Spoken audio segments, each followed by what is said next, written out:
Bijoy S Nair, former officer food corporation of India. Current അഫയേഴ്സിന് new വീഡിയോയിലേക്ക് സ്വാഗതം. ആദ്യത്തെ ന്യൂസ് എന്ന് പറയുന്നത് crash erupts after march to Manipur Raj Bhavan foiled എന്നൊരു ന്യൂസ് ആണ്. അപ്പൊ മണിപ്പൂരിൽ വീണ്ടും ചെറിയ ചെറിയ പ്രശ്നങ്ങൾ, അങ്ങനെ വലിയ കലാപമൊന്നും അല്ല. അതിന്റെ കാര്യം വേറൊന്നും അല്ല, മണിപ്പൂരിന്റെ ഗവർണർക്ക് എതിരെയാണ് മണിപ്പൂരിലെ മെജോറിറ്റി കമ്മ്യൂണിറ്റിയെ മെയ്റ്റി കമ്മ്യൂണിറ്റിയുടെ പ്രൊട്ടസ്റ്റ്.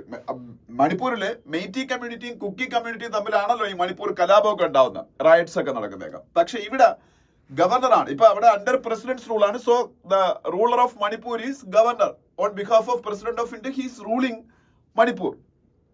അപ്പൊ ഗവർണർ ആരെന്ന് അറിഞ്ഞിരിക്കണം, അദ്ദേഹമാണ് അവിടുത്തെ റൂളർ അജയ് ബല്ല.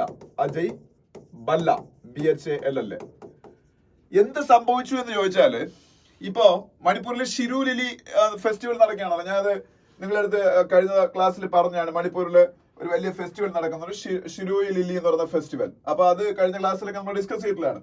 ആ ഫെസ്റ്റിവലിന്റെ സമയത്ത് മണിപ്പൂരിലെ ഏതോ സ്റ്റേറ്റ് റോഡ് ട്രാൻസ്പോർട്ട് കോർപ്പറേഷന്റെ വണ്ടിയിൽ മറ്റോ മണിപ്പൂരിന്റെ എംബ്ലമോ അല്ല എന്തൊക്കെയോ മാച്ചിട്ടാണ് ഓടിച്ചത്. അപ്പൊ അത് കുക്കി കമ്മ്യൂണിറ്റീസിനെ സംതൃപ്തിപ്പെടുത്താൻ വേണ്ടി ചെയ്തതാണ് അത് എന്നുള്ള രീതിയിലുള്ള ഒരു പ്രൊട്ടസ്റ്റ് അവിടെ സ്റ്റാർട്ട് ചെയ്തത്. അങ്ങനെ അജയ് ബല്ലക്കെതിരെയുള്ള പ്രൊട്ടസ്റ്റ് ആണ് അവിടെ നടന്നുകൊണ്ടിരിക്കുന്നത്. ഇപ്പൊ ഇത്ര അറിഞ്ഞാൽ മതി അത്. പിന്നെ caste count means to include those left behind says PM എന്നൊരു ന്യൂസ് കാണാം. കാസ്റ്റ് കൗണ്ട് എന്താണെന്ന്, അത് ആ ന്യൂസ് എന്താണെന്ന് കണ്ടോ മനസ്സിലായി കാണും. മണിപ്പൂരല്ല, ഇന്ത്യയിൽ കാസ്റ്റ് സെൻസസ് നടപ്പാക്കാൻ പോയല്ലേ. ഇന്ത്യക്ക് ഫ്രീഡം കിട്ടുന്നതിന് മുമ്പാണ് അവസാനം കാസ്റ്റ് സെൻസസ്. അത് ബ്രിട്ടീഷുകാർ നടപ്പാക്കിയതാണ്. ഇപ്പൊ വീണ്ടും ഇന്ത്യയിൽ കാസ്റ്റ് സെൻസസ് പോസ്റ്റ് ഇൻഡിപെൻഡന്റ് ഇന്ത്യയിൽ for the first time cast census നടക്കാൻ പോകുന്നു. അതുമായിട്ട് ബന്ധപ്പെട്ട് നല്ല പ്രധാനമന്ത്രി നരേന്ദ്രമോദി ഒരു മീറ്റിംഗിൽ സംസാരിച്ച കാര്യത്തിനെ കുറിച്ച് അവിടെയും വേറൊന്നും പറയാനില്ല. അത്രേ ഉള്ളൂ ഫ്രണ്ട് പേജിലെ ന്യൂസ് എന്ന് പറയുന്നത്. ഇനി നമുക്ക് അകത്തെ പേജുകളിലേക്ക് പോവാം. അതില് സ്റ്റേറ്റ്സ് പേജില് ഇപ്പോ കുറച്ച് അസംബ്ലി സീറ്റുകളിൽ ബൈ ഇലക്ഷൻ ഒക്കെ നടക്കാൻ പോകണം. അവിടെ നമ്മളെ കേരളത്തിലെ നിലമ്പൂർ ഉൾപ്പെടെ ഇലക്ഷൻ വരാൻ പോയ അതിന്റെ ഒരു ന്യൂസ് ആണ് ഉള്ളത്. അല്ലാതെ അവിടെ പിന്നെ മഹാരാഷ്ട്രയിൽ അമിത്ഷാ ഒരു മീറ്റിംഗിൽ പങ്കെടുക്കുന്ന ഒരു ഫോട്ടോ കാണാം. മഹാരാഷ്ട്രയുടെ ചീഫ് മിനിസ്റ്റർ ആരാണ്? ദേവേന്ദ്ര ഫട്നാവിസ്. ഫോട്ടോ ഈ ഫോട്ടോയിൽ നിൽക്കുന്നതാണ് മഹാരാഷ്ട്രയുടെ ചീഫ് മിനിസ്റ്റർ ദേവേന്ദ്ര ഫട്നാവിസ്. മഹാരാഷ്ട്രയാണ് ഇന്ത്യയിലെ മോസ്റ്റ് ഇൻഡസ്ട്രിയലൈസ്ഡ് സ്റ്റേറ്റ് എന്ന് പറയുന്നത്. ഇന്ത്യയിലെ മോസ്റ്റ് ഇൻഡസ്ട്രിയലൈസ്ഡ് സ്റ്റേറ്റ് മഹാരാഷ്ട്രയാണ്. അതായത് ഇന്ത്യയിലെ ഏറ്റവും കൂടുതൽ GSDP ഉള്ള സ്റ്റേറ്റ് മഹാരാഷ്ട്രയാണ്. GSDP എന്ന് പറയുന്നത് എന്താണ്? Gross state domestic product. Gross state domestic product. Gross state domestic product എന്ന് പറഞ്ഞാല് 1 second. Okay, gross state domestic product എന്ന് പറയുന്നത് എന്താണ്? ഒരു സ്റ്റേറ്റിന്റെ സാമ്പത്തിക വ്യവസ്ഥ. ഇന്ത്യ പോലുള്ള രാജ്യങ്ങളുടെ സാമ്പത്തിക വ്യവസ്ഥ നമ്മൾ GDP എന്ന് പറയുന്നത് ഗ്രോസ് ഡൊമസ്റ്റിക് പ്രോഡക്റ്റ്, GDP. പക്ഷെ സ്റ്റേറ്റ് ആകുമ്പോൾ അത് GSDP ആവും, ഗ്രോസ് സ്റ്റേറ്റ് ഡൊമസ്റ്റിക് പ്രോഡക്റ്റ്. ഇന്ത്യയിൽ ഏറ്റവും കൂടുതൽ ഗ്രോസ് സ്റ്റേറ്റ് ഡൊമസ്റ്റിക് പ്രോഡക്റ്റ് ഉള്ള state is Maharashtra, and the richest state in India is also Maharashtra.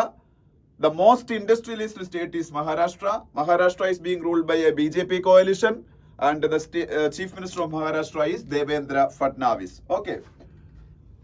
അപ്പൊ അതാണ്. പിന്നെ അവിടെ ഇലക്ഷന്റെ കാര്യം പറഞ്ഞപ്പോഴത്തേക്കാണ് ഇന്ത്യയുടെ ഇലക്ഷൻ നടത്തുന്നവരാണ് ഇലക്ഷൻ കമ്മീഷൻ ഓഫ് ഇന്ത്യയാണ്. ഇലക്ഷൻ നടത്തുന്ന ഇലക്ഷൻ കമ്മീഷൻ ഓഫ് ഇന്ത്യയാണ്. ഇന്ത്യയുടെ ഇലക്ഷൻ കമ്മീഷൻ ഓഫ് ഇന്ത്യയുടെ ഹെഡിനെ പറഞ്ഞത് CEC എന്നാണ്, chief election commissioner. Chief election commissioner ആരാണ്? Chief election commissioner of India Gyanesh Kumar. ആരാണ്?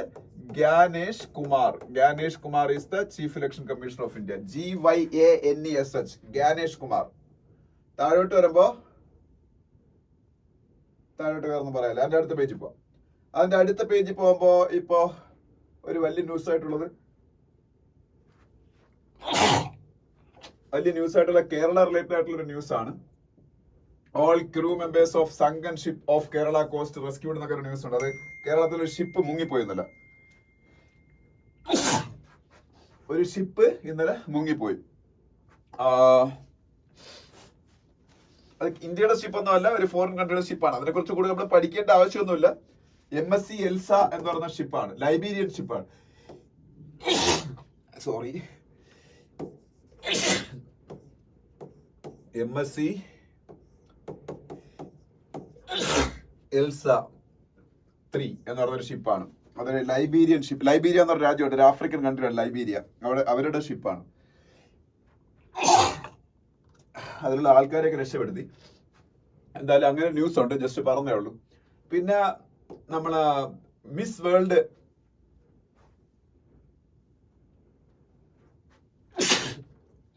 എനിക്ക് ഇങ്ങനെ ഒരു പ്രോബ്ലം ഉണ്ട് കേട്ടോ. അതാണ് ഇടയ്ക്കിടയ്ക്ക് ഞാൻ മുമ്പൊക്കെ ക്ലാസ് എടുക്കാൻ സ്റ്റോപ്പ് ആയിക്കൊണ്ടിരുന്നത്. അലർജിയുടെ നല്ല പ്രോബ്ലം ഉണ്ട്, തുമ്മലും ഉണ്ട്. ചില സമയത്ത് അത് വലിയ കോൾഡായിട്ട് ജലദോഷമായിട്ടൊക്കെ മാറും. സൗണ്ട് പോലും വെളി വരത്തില്ല. എന്തായാലും ഇടയ്ക്കിടയ്ക്ക് ചിലപ്പോൾ ഇങ്ങനെ ഉണ്ടാവും, സോറി. അപ്പൊ എന്തായാലും ഞാൻ പറഞ്ഞുകൊണ്ടത് മിസ് വേൾഡ് കോമ്പറ്റീഷൻ എന്ന് പറയുന്നത് ഇപ്പൊ ഇന്ത്യയിൽ നടക്കുകയാണ്. എവിടെയാണ് നടന്നിരിക്കുന്നത്? തെലുങ്കാനയുടെ ക്യാപിറ്റലായ ഹൈദരാബാദിലാണ് മിസ് വേൾഡ് കോമ്പറ്റീഷൻ നടക്കുന്നത്. അതുമായിട്ട് ബന്ധപ്പെട്ട കുറച്ച് കോൺട്രവേഴ്സീസ് ഒക്കെ ഇപ്പൊ വന്നിട്ടുണ്ട്. അത് വലിയ ന്യൂസ് ആയിട്ടാണ്. അത് നമുക്ക് ആ കോൺട്രവേഴ്സീസ് ഒന്നും വേണ്ട. നിങ്ങൾക്ക് വായിക്കാൻ താല്പര്യം ഉണ്ടെങ്കിൽ അത് വായിച്ചോളൂ. പക്ഷെ എവിടെയാണ് നടക്കുന്നത് നടന്നിരിക്കണം. പിന്നെ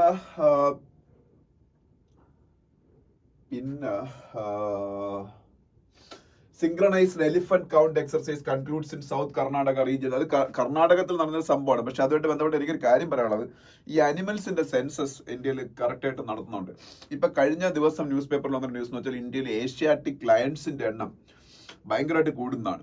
അപ്പൊ ഈ ലയൺ, നമുക്കറിയാം ലയൺസിന്റെ ഇന്ത്യയിലെ സാങ്ച്വറി എന്ന് പറയുന്നത് ഗീർ ഫോറസ്റ്റ് ആണ്. ഗീർ ഫോറസ്റ്റ് എവിടെയാണെന്ന് പറയാം. അത് മാത്രമാണ് ഇന്ത്യയിലെ ഒരേ ഒരു സാങ്ച്വറി ഫോർ ലയൺ എന്ന് പറയുന്നത്. ഗീർ ഫോറസ്റ്റ് എവിടെയാണ്? ഗുജറാത്തിലാണ്. അപ്പൊ ഗുജറാത്തിൽ ഈ ലയണിന്റെ എണ്ണം ഭയങ്കരമായിട്ട് കൂടുന്നു. കഴിഞ്ഞ ഒരു ഡെക്കേഡിൽ തന്നെ ഏതാണ്ട് ഇരട്ടി കൂടുതലായിട്ട് അതിന്റെ എണ്ണം കൂടുന്നു.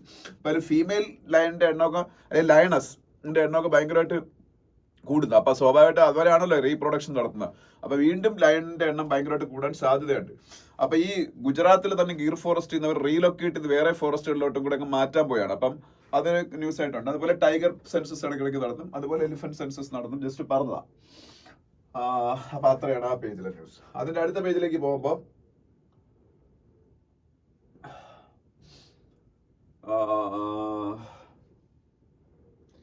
ഈ പേജിലൊന്നും ഒന്നും പറയാല്ല. നരേന്ദ്രമോദിയും MK സ്റ്റാലിനും തമ്മിൽ നടത്തിക്കൊണ്ടിരിക്കുന്ന ഒരു മീറ്റിംഗ് നടത്തുന്ന ഒരു ഫോട്ടോയൊക്കെയാണ് അവിടെ ഉള്ളത്. അല്ലാതെ വേറെ ഒന്നും പ്രത്യേകിച്ച് അവിടെ പറയാനില്ല. നിതി ആയോഗിന്റെ ഒരു മീറ്റിംഗ് കഴിഞ്ഞ ദിവസം ഉണ്ടായിരുന്നു. നിതി ആയോഗ് എന്ന് പറഞ്ഞാൽ എല്ലാവർക്കും അറിയാമല്ലോ.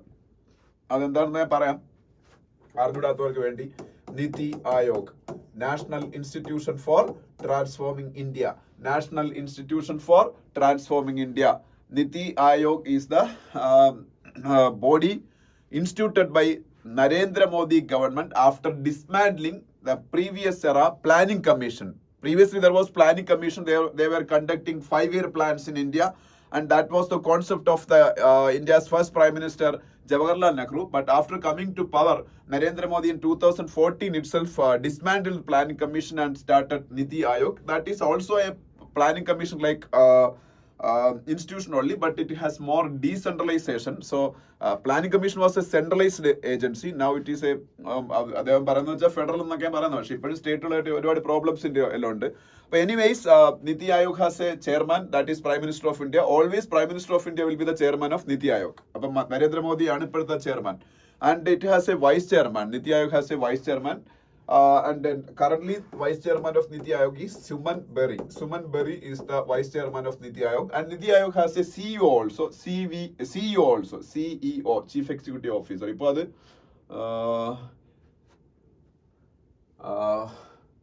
BVR Subramanian aanu. BVR Subramanian BVR Subramanian aanu ഇപ്പോഴത്തെ CEO. അപ്പൊ ഇന്നലെ മിനിഞ്ഞാന്ന് നിതി ആയോഗിന്റെ ഒരു മീറ്റിംഗ് ഡൽഹിയിൽ വെച്ചിട്ടുണ്ട്. അതിൽ പങ്കെടുക്കാൻ ഓൾമോസ്റ്റ് എല്ലാ ചീഫ് മിനിസ്റ്റേഴ്സും ഡൽഹിയിലെത്തി. അങ്ങനെ സ്റ്റാലിനും എത്തിയതാണ്. അപ്പൊ അതാ ഇത്രയും അറിഞ്ഞിരിക്കണം. അത് കഴിഞ്ഞ് നെക്സ്റ്റ് പേജിലേക്ക് പോകുമ്പോൾ 2 എഡിറ്റോറിയൽസ് ഉണ്ട്. ഓരോന്നോരോന്നായിട്ട് നമുക്ക് നോക്കാം. First editorial frontier of progress എന്ന് പറയുന്ന എഡിറ്റോറിയൽ. ആക്ച്വലി ഈ എഡിറ്റോറിയൽ പറഞ്ഞേക്കുന്ന കാര്യം വായിക്കുമ്പോൾ നമുക്ക് വലിയ സന്തോഷം തോന്നും. ഈ എഡിറ്റോറിയൽ പറഞ്ഞേക്കുന്ന കാര്യം ഇത് എഡിറ്റോറിയൽ പറയുന്നതിന് മുമ്പ് തന്നെ കഴിഞ്ഞ ഒരു കുറച്ച് കാലമായിട്ട് ഞാനത് ഒബ്സർവ് ചെയ്യുന്ന ഒരു കാര്യമാണ്. ഇപ്പൊ നോർത്ത് ഈസ്റ്റ് എന്ന് പറഞ്ഞാൽ റോങ് റീസൺസിന്റെ പേരിൽ മാത്രമാണ് ഞാനൊക്കെ ഈ സ്കൂളിലും കോളേജിലൊക്കെ പഠിക്കുന്ന കാലഘട്ടത്തിൽ കേട്ടുകൊണ്ടിരുന്നത്. നോർത്ത് ഈസ്റ്റിൽ എപ്പോഴും കലാപം, എസ്പെഷ്യലി ആസാമില്, അതുപോലെ നമ്മളുടെ നാഗാലാൻഡില്, പിന്നീട് മണിപ്പൂരില്, ഈ 3 സ്റ്റേറ്റുകളിലാണ് മെയിൻ ആയിട്ട് കലാപങ്ങൾ നടന്നുകൊണ്ടിരിക്കുന്നത്. ത്രിപുരയിലും പ്രശ്നങ്ങളുണ്ടായിരുന്നു. അപ്പോ ബാക്കി സ്റ്റേറ്റുകളിലൊക്കെ ഉണ്ടായിരുന്നു സെപ്പറേറ്റിസ്റ്റ് അല്ലെങ്കിൽ ഇൻസർജൻസി പ്രോബ്ലംസ്. അതിലേറ്റവും നൊട്ടോറിയസ് ആയിട്ടുള്ള സംഘടന ഉൾഫ എന്ന് പറഞ്ഞൊരു സംഘടനയായിരുന്നു. പേരൊന്നും പഠിക്കണേ, വെറുതെ പറഞ്ഞുള്ളൂ. United Liberation Front of Assam. അത് ആസാമിലായിരുന്നു. ഇവരെല്ലാം ഇപ്പോഴും ഉണ്ട്. പക്ഷേ ഇപ്പൊ അവന്മാരുടെ എല്ലാം കരുത്ത് ഓൾമോസ്റ്റ് ഇല്ലാതായി. ഇപ്പൊ നോർത്ത് ഈസ്റ്റിൽ ആകെപ്പാടെ പ്രശ്നമുള്ള സ്റ്റേറ്റ് എന്ന് പറയുന്നത്, പ്രശ്നം പല സ്റ്റേറ്റിലും ഉണ്ടെങ്കിലും സീരിയസ് ആയിട്ടുള്ള പ്രശ്നമുള്ള സ്റ്റേറ്റ് മണിപ്പൂർ മാത്രമാണ്. അപ്പൊ അതുകൊണ്ടാണ് ഈ നമ്മളുടെ നോർത്ത് ഈസ്റ്റേൺ റീജിയനില് അഫ്സ്പ എന്ന് പറയുന്ന ഒരു നിയമം ഗവൺമെന്റ് നടപ്പാക്കിയത്. AFSP, armed forces special power act. AFSP എന്താണ്? Armed forces special power act. വികസനമില്ലായ്മയായിരുന്നു നോർത്ത് ഈസ്റ്റേൺ സ്റ്റേറ്റുകളുടെ ഏറ്റവും വലിയ പ്രത്യേകത. കാര്യം നോർത്ത് ഈസ്റ്റിലെ 8 സ്റ്റേറ്റുകളുണ്ട്. ഇവരുടെ ഡെവലപ്മെന്റിലും കേന്ദ്ര ഗവൺമെന്റ് ഒരിക്കലും ശ്രദ്ധിക്കത്തില്ല. കാരണം ഈ 8 സ്റ്റേറ്റുകളിലും കൂടെ കുറച്ച് ലോക്സഭാ സീറ്റുകളേ ഉള്ളൂ. അപ്പൊ അവിടെ ശ്രദ്ധിച്ചില്ലെങ്കിലും, അവിടെ നിന്ന് സീറ്റ് കിട്ടിയില്ലെങ്കിലും കുഴപ്പമില്ല. ഉത്തർപ്രദേശ് പോലുള്ള സ്റ്റേറ്റുകളിൽ കോൺസെൻട്രേറ്റ് ചെയ്ത് അവിടെ നിന്ന് ജയിച്ച് ഗവൺമെന്റ് ഉണ്ടാക്കാനുള്ള ആ ഒരു ഭൂരിപക്ഷം കിട്ടുമെന്നുള്ള ഇന്ത്യയിലെ ഭരിച്ച പാർട്ടികളുടെ ഒരു തിങ്കിങ് ആണ് നോർത്ത് ഈസ്റ്റേൺ സ്റ്റേറ്റുകളുടെ നെഗ്ലക്റ്റിനുള്ള പ്രധാന കാരണമായിട്ട് എനിക്ക് തോന്നുന്നത്. ഞാൻ വലിയ പണ്ഡിതനൊന്നും അല്ല, പക്ഷെ റീഡൊക്കെ ചെയ്ത എൻ്റെ ഒരു അനുഭവത്തിൽ നിന്ന് എനിക്ക് തോന്നുന്ന കാര്യം.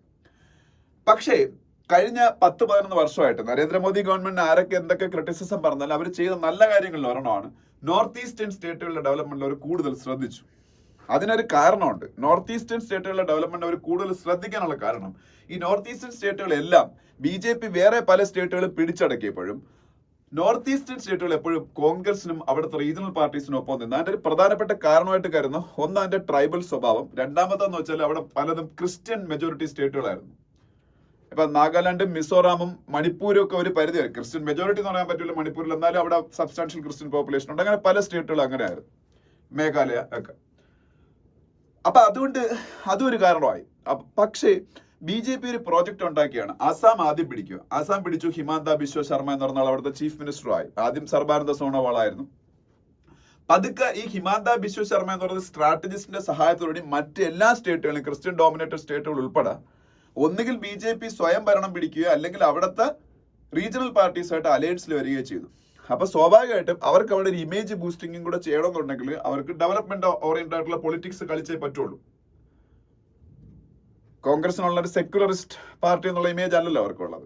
അപ്പൊ അതുകൊണ്ട് നോർത്ത് ഈസ്റ്റേൺ സ്റ്റേറ്റുകളുടെ ഡെവലപ്മെന്റിന് വേണ്ടി മാത്രം ഒരു മിനിസ്ട്രി തുടങ്ങി ഇന്ത്യയിൽ. അത് മോദി മിനിസ്ട്രിയാണ് തുടങ്ങുന്നത്. VK സിംഗ് എന്ന് പറഞ്ഞ ഇന്ത്യയുടെ പഴയ കരസേന മേധാവിയൊക്കെ ആയിരുന്നു അതിന്റെ ആദ്യത്തെ മിനിസ്റ്റർ എന്ന് പറയുന്നത്. മനസ്സിലായോ? അപ്പൊ എന്തായാലും ആ രീതിയിൽ ഇന്ത്യയിലെ നോർത്ത് ഈസ്റ്റേൺ സ്റ്റേറ്റുകളിൽ മിക്കതിന്റെ ക്യാപിറ്റൽ പോലും റെയിൽവേ മുഖേന കണക്റ്റഡ് അല്ലായിരുന്നു. അതായത് റെയിൽ കണക്ടിവിറ്റി ഇല്ലായിരുന്നു മിക്ക സ്റ്റേറ്റുകൾ. ഇന്ന് ഓൾമോസ്റ്റ് നോർത്ത് ഈസ്റ്റിലെ എല്ലാ സ്റ്റേറ്റുകളിലെയും ക്യാപിറ്റൽസ് റെയിൽ കണക്ടിവിറ്റി കൊണ്ട് ബന്ധിപ്പിക്കുകയാണ്. ഒപ്പം ഈ ബംഗ്ലാദേശിന് നോർത്ത് ഈസ്റ്റിന്റെ മുകളിലൊരു ഡോമിനൻസ് ഉണ്ട്. നോർത്ത് ഈസ്റ്റിൽ ഒരുപാട് പ്രോഡക്ട്സ് പോലും വിൽക്കുന്നത് ബംഗ്ലാദേശിൽ നിന്നുള്ള പ്രോഡക്ട്സാണ്. അതാണ് ബംഗ്ലാദേശിലെ മുഹമ്മദ് യൂനിസ് എന്ന് പറയുന്ന പ്രൈം മിനിസ്റ്റർ ഈ ഇടയ്ക്ക്, പ്രൈം മിനിസ്റ്റർ അല്ല, അവിടുത്തെ Indian chief of the government, ചൈനയെ നോർത്ത് ഈസ്റ്റ് മേഖലയിലെ ഡെവലപ്മെന്റിന് നോർത്ത് ഈസ്റ്റിന്റെ ഏരിയ എന്ന് പറഞ്ഞാൽ ലാൻഡ് ലോക്കിലാണെന്നും ബംഗ്ലാദേശിന് ഡിപ്പെൻഡ് ചെയ്യുന്നത് മാത്രമേ നോർത്ത് ഈസ്റ്റിന് മുമ്പോട്ട് പോകാൻ പറ്റുള്ളൂ. അതുകൊണ്ട് ചൈനയ്ക്ക് വലിയ ഓപ്പർച്യൂണിറ്റി ഇന്ത്യയുടെ നോർത്ത് ഈസ്റ്റ് മേഖലയിൽ ഉണ്ടെന്നൊക്കെ ഇയാൾ അവിടെ ഒരു പ്രസ്താവന ഇറക്കിയായിരുന്നു ചൈനയിൽ. അത് മാത്രമല്ല, പാകിസ്ഥാൻ ഇന്ത്യ അറ്റാക്ക് ചെയ്യണമെന്നുണ്ടെങ്കിൽ ഉറപ്പായിട്ട് ഇന്ത്യയുടെ നോർത്ത് ഈസ്റ്റ് ബംഗ്ലാദേശ് അറ്റാക്ക് ചെയ്യണമെന്ന് ബംഗ്ലാദേശിന്റെ പഴയ ഒരു ആർമി ചീഫ്, എന്താ മണ്ടനാണെന്ന് നോക്കണം, ഇന്ത്യക്ക് ഒരു 2 മണിക്കൂർ യുദ്ധം ചെയ്യാൻ പോലും ഇല്ല ബംഗ്ലാദേശിനത് പറഞ്ഞു. അപ്പൊ ഇതൊക്കെ കൊണ്ട് നോർത്ത് ഈസ്റ്റ് വീണ്ടും പ്രോമിനൻസിലേക്ക് വന്നു. നോർത്ത് ഈസ്റ്റിൽ ഗവൺമെന്റ് ഒരുപാട് ഡെവലപ്മെന്റ് പ്രോജക്റ്റുകൾ നടപ്പാക്കുന്നതിന് പുറമെ ഗവൺമെന്റ് ഇപ്പോ ഒരു rising north east investors summit എന്ന് പറയുന്ന സംഭവം കഴിഞ്ഞ ആഴ്ച നടത്തി. Rising north east investors summit. ഇതില് അംബാനിയും അദാനിയും 10,000 കോടി രൂപയുടെ ഇൻവെസ്റ്റ്മെന്റ് ആണ് നോർത്ത് ഈസ്റ്റിന് വേണ്ടിയിട്ട് പ്രഖ്യാപിച്ചേക്കുന്നത്. ഓൾറെഡി ടാറ്റ 27,000 കോടി രൂപയുടെ ചിപ്പ് മാനുഫാക്ചറിംഗ് പ്ലാന്റ്, ഇന്ത്യയുടെ ഏറ്റവും വലിയ സെമി കണ്ടക്ടർ മാനുഫാക്ചറിംഗ് പ്ലാന്റ് ആസാമിൽ വരികയാണ്. അത് 27,000 കോടി രൂപയുടെ പ്രോജക്റ്റ് ആണ്, 27,000 ക്രോഡ്സിന്റെ. ആ പ്രോജക്റ്റ് ടാറ്റയാണ്. അപ്പൊ ടാറ്റ, അംബാനിയുടെ റിലയൻസ്, അതുപോലെ അദാനി, ഇവരെല്ലാം അവിടെ കോൺസെൻട്രേറ്റ് ചെയ്യാൻ പോയാ. ഒരുപാട് ഫോറിൻ ഡയറക്ട് ഇൻവെസ്റ്റ്മെന്റും അപ്പൊ നോർത്ത് ഈസ്റ്റിലേക്ക് അട്രാക്ട് ഗവൺമെന്റ് ശ്രമിക്കുന്നുണ്ട്. ജപ്പാനൊക്കെ അവിടെ ആക്റ്റീവ്ലി ഇൻവെസ്റ്റ്മെന്റ് സ്റ്റാർട്ട് ചെയ്യാൻ താല്പര്യം പ്രകടിപ്പിച്ചുകൊണ്ട് ഇൻവെസ്റ്റ്മെന്റ് സ്റ്റാർട്ട് ചെയ്തിട്ടുണ്ട്. ഒപ്പം അവിടുത്തെ ലോ ആൻഡ് ഓർഡർ സിറ്റുവേഷൻ ഭയങ്കരമായിട്ട് ഇമ്പ്രൂവ് ചെയ്ത്, എക്സെപ്റ്റ് ഇൻ മണിപ്പൂർ. അതുകൊണ്ട് തന്നെ ഈ ഞാൻ നേരത്തെ പറഞ്ഞ AFSP armed forces special power act എന്ന് പറയുന്നത് മിക്ക സ്ഥലത്തും എടുത്ത് റിമൂവ് ചെയ്തു. ആസാമിലേക്ക് ചില പോലീസ് സ്റ്റേഷൻ പരിധികളിൽ മാത്രമേ ഇപ്പൊ അതുള്ളൂ. പല സ്റ്റേറ്റുകളിലും എൻറ്റയർലി ഇത് റിമൂവ് ചെയ്തു. അപ്പൊ ഇനി മണിപ്പൂരിലും എല്ലാ സ്ഥലത്തൊന്നും അവസ്ഥ ഇല്ല. മണിപ്പൂരിലെ ഈ കലാപബാധിത മേഖലകളിൽ മാത്രമേ ഉള്ളൂ. അപ്പം അതുകൊണ്ട് ആൾക്കാർ കൂടുതൽ, അവിടെ ഭയങ്കര ഗ്രീനറി ഉള്ള സ്റ്റേറ്റുകളാണ്, തണുപ്പുണ്ട്, എല്ലാം ഉള്ളതുകൊണ്ട് ടൂറിസത്തിന്റെ വലിയൊരു വരവ് നോർത്ത് ഈസ്റ്റിലേക്ക് ഉണ്ടായിക്കൊണ്ടിരിക്കുക ഈ ജമ്മു ആൻഡ് കാശ്മീരിൽ ആർട്ടിക്കിൾ 370 എടുത്ത് കളഞ്ഞതിന് ശേഷം സംഭവിച്ചതുപോലെ. അപ്പൊ ഇനി ഇപ്പൊ ഇതൊക്കെയാണ് നീ പറയുന്നത്. അപ്പം ഇതില് കാണാൻ പറ്റിയ സ്ഥലങ്ങളൊക്കെ അവർ പറഞ്ഞിട്ടുണ്ട്. ഭൂപേൻ ഹസാരിക ബ്രിഡ്ജ് ആസാമില്, അതുപോലെ സേലാട്ടാണ് അരുണാചൽ പ്രദേശിൽ, ഇങ്ങനെയൊക്കെ ഉള്ള സ്ഥലങ്ങൾ നമ്മൾ ടൂറിസ്റ്റേക്ക് പോയി കാണാനുള്ള സ്ഥലങ്ങളെ കുറിച്ചൊക്കെ നീ പറഞ്ഞു. അതൊക്കെ നമ്മൾ വായിച്ചാൽ മനസ്സിലാവും. ഞാൻ ഇതിന്റെ ഒരു ബാക്ക്ഗ്രൗണ്ട് മാത്രമേ പറയുന്നുള്ളൂ. അപ്പം പക്ഷെ സ്റ്റിൽ നമുക്ക് lot of work has to be done in North East. Especially ഞാൻ പറഞ്ഞു ഇപ്പോഴും പ്രശ്നങ്ങളുണ്ട്. Manipur is a big problem in North East. പിന്നെ ചില നാഗാലാൻഡിൽ NSC എന്ന് പറഞ്ഞൊരു സംഘടന ഉണ്ട്. അത് ഇന്ത്യയിൽ നിന്ന് സെപ്പറേറ്റ് ആയിട്ട് നാഗാലാൻഡിന് മാറ്റണം, ഒരു രാജ്യമാക്കണം എന്നൊക്കെ ആഗ്രഹിക്കുന്ന ഒരു സംഘടനയാണ്. അപ്പൊ അവരുമായിട്ടുള്ള പീസ് അഗ്രിമെന്റ് ഒക്കെ ഇടയ്ക്ക് വെച്ച് ഉണ്ടാക്കി, എന്നാലും അത് കൺക്ലൂഡ് ചെയ്യാൻ ഇതൊരിക്കും ഗവൺമെന്റിന് പറ്റില്ല. അതൊക്കെ കൂടുതലായിട്ട് ഗവൺമെന്റ് മുൻകൈ എടുത്ത് നടപ്പാക്കാൻ ശ്രമിക്കണം. അതൊക്കെ അതിൽ പറയുന്നുണ്ട്. പിന്നെ സ്റ്റേറ്റുകൾ തമ്മിലുള്ള ബോർഡർ ഡിസ്പ്യൂട്ട്സ് ഒക്കെ ഉണ്ട്. അതൊക്കെ പരിഹരിക്കാൻ സ്റ്റേറ്റ് ഗവൺമെന്റുകൾക്ക് കേന്ദ്രം സഹായം കൊടുത്താലേ പരിഹരിക്കാൻ പറ്റൂ. ആസാമും മേഘാലയ ആയിട്ടൊക്കെ ബോർഡർ ഡിസ്പ്യൂട്ട് ഉണ്ടായിരുന്നു. അവർ ഈയിടയ്ക്ക് അത് പരിഹരിക്കുകയും ചെയ്തു. പിന്നെ ഇന്ത്യക്ക് നോർത്ത് ഈസ്റ്റിന്റെ ബോർഡറിലുള്ള രാജ്യങ്ങളാണ് ബംഗ്ലാദേശും മ്യാൻമറും. ഈ രണ്ട് രാജ്യങ്ങളായിട്ട്, മ്യാൻമറായിട്ട് ഇന്ത്യക്ക് പ്രശ്നമൊന്നുമില്ല, ബംഗ്ലാദേശായിട്ട് പ്രശ്നങ്ങളുണ്ട്. അപ്പം ആ രണ്ട് രാജ്യങ്ങളെയും കൂടെ കോൺഫിഡൻസിൽ എടുത്തുകൊണ്ടേ നമുക്ക് നോർത്ത് ഈസ്റ്റിന്റെ ഡെവലപ്മെന്റ് പൂർത്തിയാക്കാൻ പറ്റും. അപ്പൊ അവരുമായിട്ടുള്ള ബന്ധം ഇന്ത്യ കൂടുതൽ മെച്ചപ്പെടുത്തി നോർത്ത് ഈസ്റ്റ് ഡെവലപ്മെന്റ് കംപ്ലീറ്റ് ചെയ്യണം. അതൊക്കെ പറഞ്ഞു. ഇന്ത്യയുടെ ആക്ട് ഈസ്റ്റ് പോളിസി എന്ന് പറഞ്ഞ സംഭവമുണ്ട്. ആക്ട് ഈസ്റ്റ് പോളിസി എന്ന് പറഞ്ഞാൽ സൗത്ത് ഈസ്റ്റ് ഏഷ്യയിലെ രാജ്യങ്ങളുമായിട്ടുള്ള ഇന്ത്യയുടെ ബന്ധം മെച്ചപ്പെടുത്താനുള്ളതാണ്. സൗത്ത് ഈസ്റ്റ് ഏഷ്യൻ രാജ്യങ്ങൾ എന്ന് പറഞ്ഞാൽ ആസിയാൻ രാജ്യങ്ങളാണ്. ആസിയാൻ എന്ന് പറയുന്നത് എന്താണ്? Association of south east Asian Nations. Association of south east Asian Nations. നമ്മുടെ മ്യാൻമർ തുടങ്ങി Thailand, Singapore, Philippines, Malaysia, Cambodia, Vietnam, അങ്ങനെ 10 രാജ്യങ്ങളാണ് ഈ ആസിയാൻ എന്ന് പറയുന്നത്. ഈ ആസിയാന്റെ ഗേറ്റ് വേ എന്നറിയപ്പെടുന്നത് മ്യാൻമർ ആണ്. അപ്പൊ ഇന്ത്യക്ക് ആസിയാന്റെ ഗേറ്റ് വേ എന്നറിയപ്പെടുന്നത്, ഇന്ത്യക്ക് ആസിയാനിലേക്ക് പോകാനുള്ള, ഈ പറഞ്ഞ മറ്റു രാജ്യങ്ങളിലേക്ക്, സൗത്ത് ഈസ്റ്റ് ഏഷ്യയിലെ രാജ്യങ്ങളിലേക്ക് പോകാനുള്ള ഗേറ്റ് വേ എന്ന് പറയുന്നത് എവിടെയാണ്? മ്യാൻമർ ആണ്. മ്യാൻമർ ആണല്ലോ ഇന്ത്യയുടെ ബോർഡറിലുള്ള ആസിയാൻ കൺട്രി. അപ്പൊ ഇന്ത്യക്ക് നോർത്ത് ഈസ്റ്റ് വഴി മ്യാൻമറിലെത്തി, മ്യാൻമറിൽ നിന്ന് ഇന്ത്യക്ക് തായ്ലൻഡിലോട്ട് മറ്റ് ഈ ആസിയാൻ രാജ്യങ്ങളിലേക്ക് പോകാൻ പറ്റും. അപ്പൊ അത്തരത്തിലൊക്കെ ഒരുപാട് ഇമ്പോർട്ടൻസ് ഉള്ളതാണ്. അതുകൊണ്ട് മ്യാൻമറിന് ഉൾപ്പെടെ നമ്മൾ കോൺഫിഡൻസിൽ എടുക്കണം നോർത്ത് ഈസ്റ്റിന്റെ ഡെവലപ്മെന്റ് കാര്യത്തിൽ എന്നൊക്കെയാണ് പറഞ്ഞേക്കാം. ഇതാണ് ഫസ്റ്റ് എഡിറ്റോറിയൽ. ഇനി സെക്കൻഡ് എഡിറ്റോറിയൽ, വയലന്റ് ആക്ട് എന്ന് പറഞ്ഞ എഡിറ്റോറിയൽ. അത് എന്തിനെ കുറിച്ചാണെന്ന് വെച്ചാൽ നമുക്കറിയാം, ഗാസയില് ഇസ്രായേല് ഇപ്പൊ ഒരുപാട് അറ്റാക്സ് ഇപ്പോഴും കണ്ടിന്യൂ ചെയ്തുകൊണ്ടിരിക്കും. ഇന്നത്തെ പത്രത്തിൽ എനിക്ക് തോന്നുന്നു 38 പേരെ കണ്ട് ഗാസയില് ഇസ്രായേൽ കില്ല് ചെയ്തതായിട്ടുള്ള ന്യൂസ് കാണാം. അപ്പൊ ഇതില് ആകമാര് അതിന്റെ പ്രതിഷേധങ്ങളൊക്കെ ഉണ്ട്. UK-യും കാനഡയും ഒക്കെ ഇപ്പൊ ഇസ്രായേലിനെതിരെ വലിയ സ്ട്രോങ് സ്റ്റാൻഡ് എടുത്തേക്കാണ് ഈ പ്രശ്നങ്ങളുടെ പേരിൽ, ഈ ഗാസയിൽ ഇവർ നടത്തുന്ന പ്രശ്നങ്ങളുടെ പേരിൽ, അല്ലെങ്കിൽ ഈ ഒരു അറ്റാക്സിന്റെ പേരിൽ. അപ്പൊ എന്തായാലും അതിൽ പ്രതിഷേധമുള്ള ആൾക്കാർ അമേരിക്കയിൽ തന്നെ ഉണ്ട്. അമേരിക്ക ഈ ഇസ്രായേലിന് കൊടുക്കുന്ന സ്റ്റെഡ് ഫാസ്റ്റ് സപ്പോർട്ടും ഒക്കെ ഇത്തരം കാര്യങ്ങളിൽ. അപ്പൊ എന്തായാലും എന്ത് സംഭവിച്ചെന്ന് വെച്ചാല്, ഫ്രീ പാലസ്റ്റീൻ എന്ന് പറഞ്ഞുകൊണ്ട് ഏലിയാസ് റോഡ്രിഗ്സ് എന്ന് പറയുന്ന ഒരു അമേരിക്കക്കാരൻ കഴിഞ്ഞ ദിവസം ഇസ്രായേലി എംബസിയിൽ ജോലി ചെയ്യുന്ന, അമേരിക്കയുടെ ക്യാപിറ്റലായ വാഷിംഗ്ടൺ DC, അമേരിക്കയുടെ ക്യാപിറ്റലാണ് വാഷിംഗ്ടൺ ആണ്. അവിടുത്തെ വാഷിംഗ്ടൺ DC-യിൽ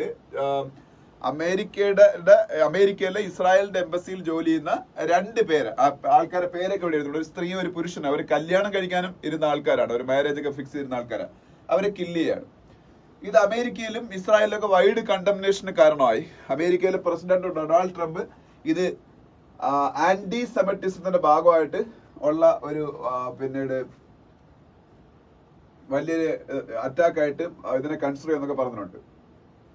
അതായത് ഇസ്രായേലിനെതിരെയുള്ള ഒരു സംഭവമാണ് ആന്റി സെമറ്റിസം എന്ന് പറയുന്നത്. അപ്പൊ അത് അമേരിക്കയിലെ യൂണിവേഴ്സിറ്റികളിലൊക്കെ സ്പ്രെഡ് ചെയ്തുകൊണ്ടിരിക്കുകയാണ്. അമേരിക്കയിലെ യൂണിവേഴ്സിറ്റികളെന്ന് അത് തടയാനുള്ള നടപടി എടുക്കുന്നില്ല. അതുകൊണ്ടാണ് ഈ ഇടയ്ക്ക് ഹാർവാർഡ് എന്ന് പറഞ്ഞ അമേരിക്ക ഏറ്റവും പ്രധാനപ്പെട്ട വേൾഡ് ഫേമസ് ആയിട്ടുള്ള യൂണിവേഴ്സിറ്റിയിൽ ഇനി ഫോറിൻ സ്റ്റുഡൻസിനെ അഡ്മിറ്റ് ചെയ്യാൻ 1 വർഷത്തേക്ക് പറ്റൂല എന്ന് ട്രംപ് തീരുമാനം ഇറക്കി. പക്ഷേ അവിടുത്തെ കോർട്ട് ഇപ്പൊ അത് ഹാർവാർഡിന് ആ റിലീഫ് എടുത്തേക്ക്, അവർക്ക് സ്റ്റുഡൻസിനൊക്കെ അഡ്മിറ്റ് ചെയ്യാൻ പറ്റും. അപ്പൊ എന്തായാലും ഈ ഇസ്രായേൽ പാലസ്തീൻ വിഷയങ്ങളുടെ ബേസിലാണ് ഇത്തരത്തിലുള്ള പ്രശ്നങ്ങൾ നടക്കുന്നത്. അപ്പോ US-ലെ ജനങ്ങളുടെ ഇടയിൽ പോലും ഇപ്പൊ ഇസ്രായേൽ നടന്ന ഇത്തരത്തിലുള്ള കില്ലിങ്സിന്റെ കാര്യത്തിൽ ഭയങ്കരമായിട്ടുള്ള പ്രതിഷേധം ഉണ്ടെന്നും, അമേരിക്കൻ യൂണിവേഴ്സിറ്റീസിലെല്ലാം പിന്നീട് ഇത്തരത്തിലുള്ള ഒരു ആന്റി ഇസ്രായേൽ ഫീലിംഗ് ഉണ്ടാവുന്നെന്നും, അപ്പൊ അതിന്റെ പേരിൽ ട്രംപ് അഡ്മിനിസ്ട്രേഷൻ ചെയ്യുന്ന അവിടെ പഠിക്കുന്ന ഫോറിൻ പിള്ളേരെയൊക്കെ അവിടെ നിന്ന് ഡിപ്പോർട്ട് ചെയ്തുകൊണ്ടൊക്കെ ഇരിക്കുകയാണ്. അവരെ പുതുതായിട്ട് അവിടെ അഡ്മിഷൻ എടുക്കാൻ ശ്രമിക്കുന്നില്ല, അങ്ങനെയൊക്കെയാണ്. പക്ഷെ അങ്ങനെ ചെയ്തിട്ട് കാര്യമില്ല. കാര്യം അതുപോലെ യൂണിവേഴ്സിറ്റീസ് ഉള്ള ഫണ്ടിങ് അവർ കട്ട് ചെയ്യുന്നു. പക്ഷെ അതൊന്നും അല്ല വേണ്ടത്. ഇത് ഇസ്രായേൽ പാലസ്തീൻ പ്രോബ്ലത്തിന്റെ സൊല്യൂഷൻ കണ്ടുപിടിക്കാൻ ശ്രമിക്കുക. അതുപോലെ ബെഞ്ചമിൻ നെതന്യാഹു ഇസ്രായേലിന്റെ പ്രൈം മിനിസ്റ്ററിനോട് ഇത് അവസാനിപ്പിക്കാൻ പറയുക, ഈ യുദ്ധം അവസാനിപ്പിക്കാൻ പറയുക. അതിനുവേണ്ടിയുള്ള സ്ട്രോങ് സ്റ്റാൻഡുകളാണ് അമേരിക്ക എടുക്കേണ്ടത്. അതേ സമയത്ത് തന്നെ ഇത് ഇസ്രായേൽ ചെയ്യുന്ന യുദ്ധത്തിന്റെ പേരിൽ ഇസ്രായേലി സിവിലിയൻസിന്, അതായത് പാവപ്പെട്ട സാധാരണ സിറ്റിസൺസിനെ ലോകത്തൊക്കെ അറ്റാക്ക് ചെയ്യുന്ന നടപടികളിലേക്കും ഈ ആന്റി സെമറ്റിസത്തിലേക്കൊന്നും പോകാതിരിക്കുക. ഇത്രയാണ് ഈ എഡിറ്റോറിയൽ പറയുന്നത്. അപ്പൊ രണ്ട് എഡിറ്റോറിയൽ അത്ര പാടൊന്നുമല്ല. പിന്നെ ഇന്നത്തെ the air power use discourse and operation Sindoor എന്ന് പറയുന്ന ആർട്ടിക്കിൾ ഉണ്ട്. അത് സംഭവം എന്ന് പറയുന്നത് ഓപ്പറേഷൻ സിന്ദൂറിനെ കുറിച്ച് തന്നെയാണ്. നമ്മൾ 1000 തവണ വായിച്ചതാണ് ഇതുമായിട്ട് ബന്ധപ്പെട്ട ആർട്ടിക്കിൾസ്. അതുകൊണ്ട് ഇത് നിങ്ങൾക്ക് വായിക്കാൻ എളുപ്പമായിരിക്കും, വലിയ പാടൊന്നും അല്ല. അപ്പം നിങ്ങൾക്ക് എല്ലാവർക്കും മനസ്സിലാവുന്ന വിഷയം കൂടി ആയതുകൊണ്ട് വലിയ വിഷയങ്ങൾ അത് വായിച്ച് മനസ്സിലാക്കാൻ വലിയ പാടില്ല. അപ്പൊ അത് വായിച്ചപ്പോൾ എനിക്ക് മനസ്സിലായ കാര്യം ഇത്രയേ ഉള്ളൂ. ഞാൻ അതുകൊണ്ട് വളരെ കുറച്ച് അതിനെ കുറിച്ച് എക്സ്പ്ലെയിൻ ചെയ്യുന്നുള്ളൂ.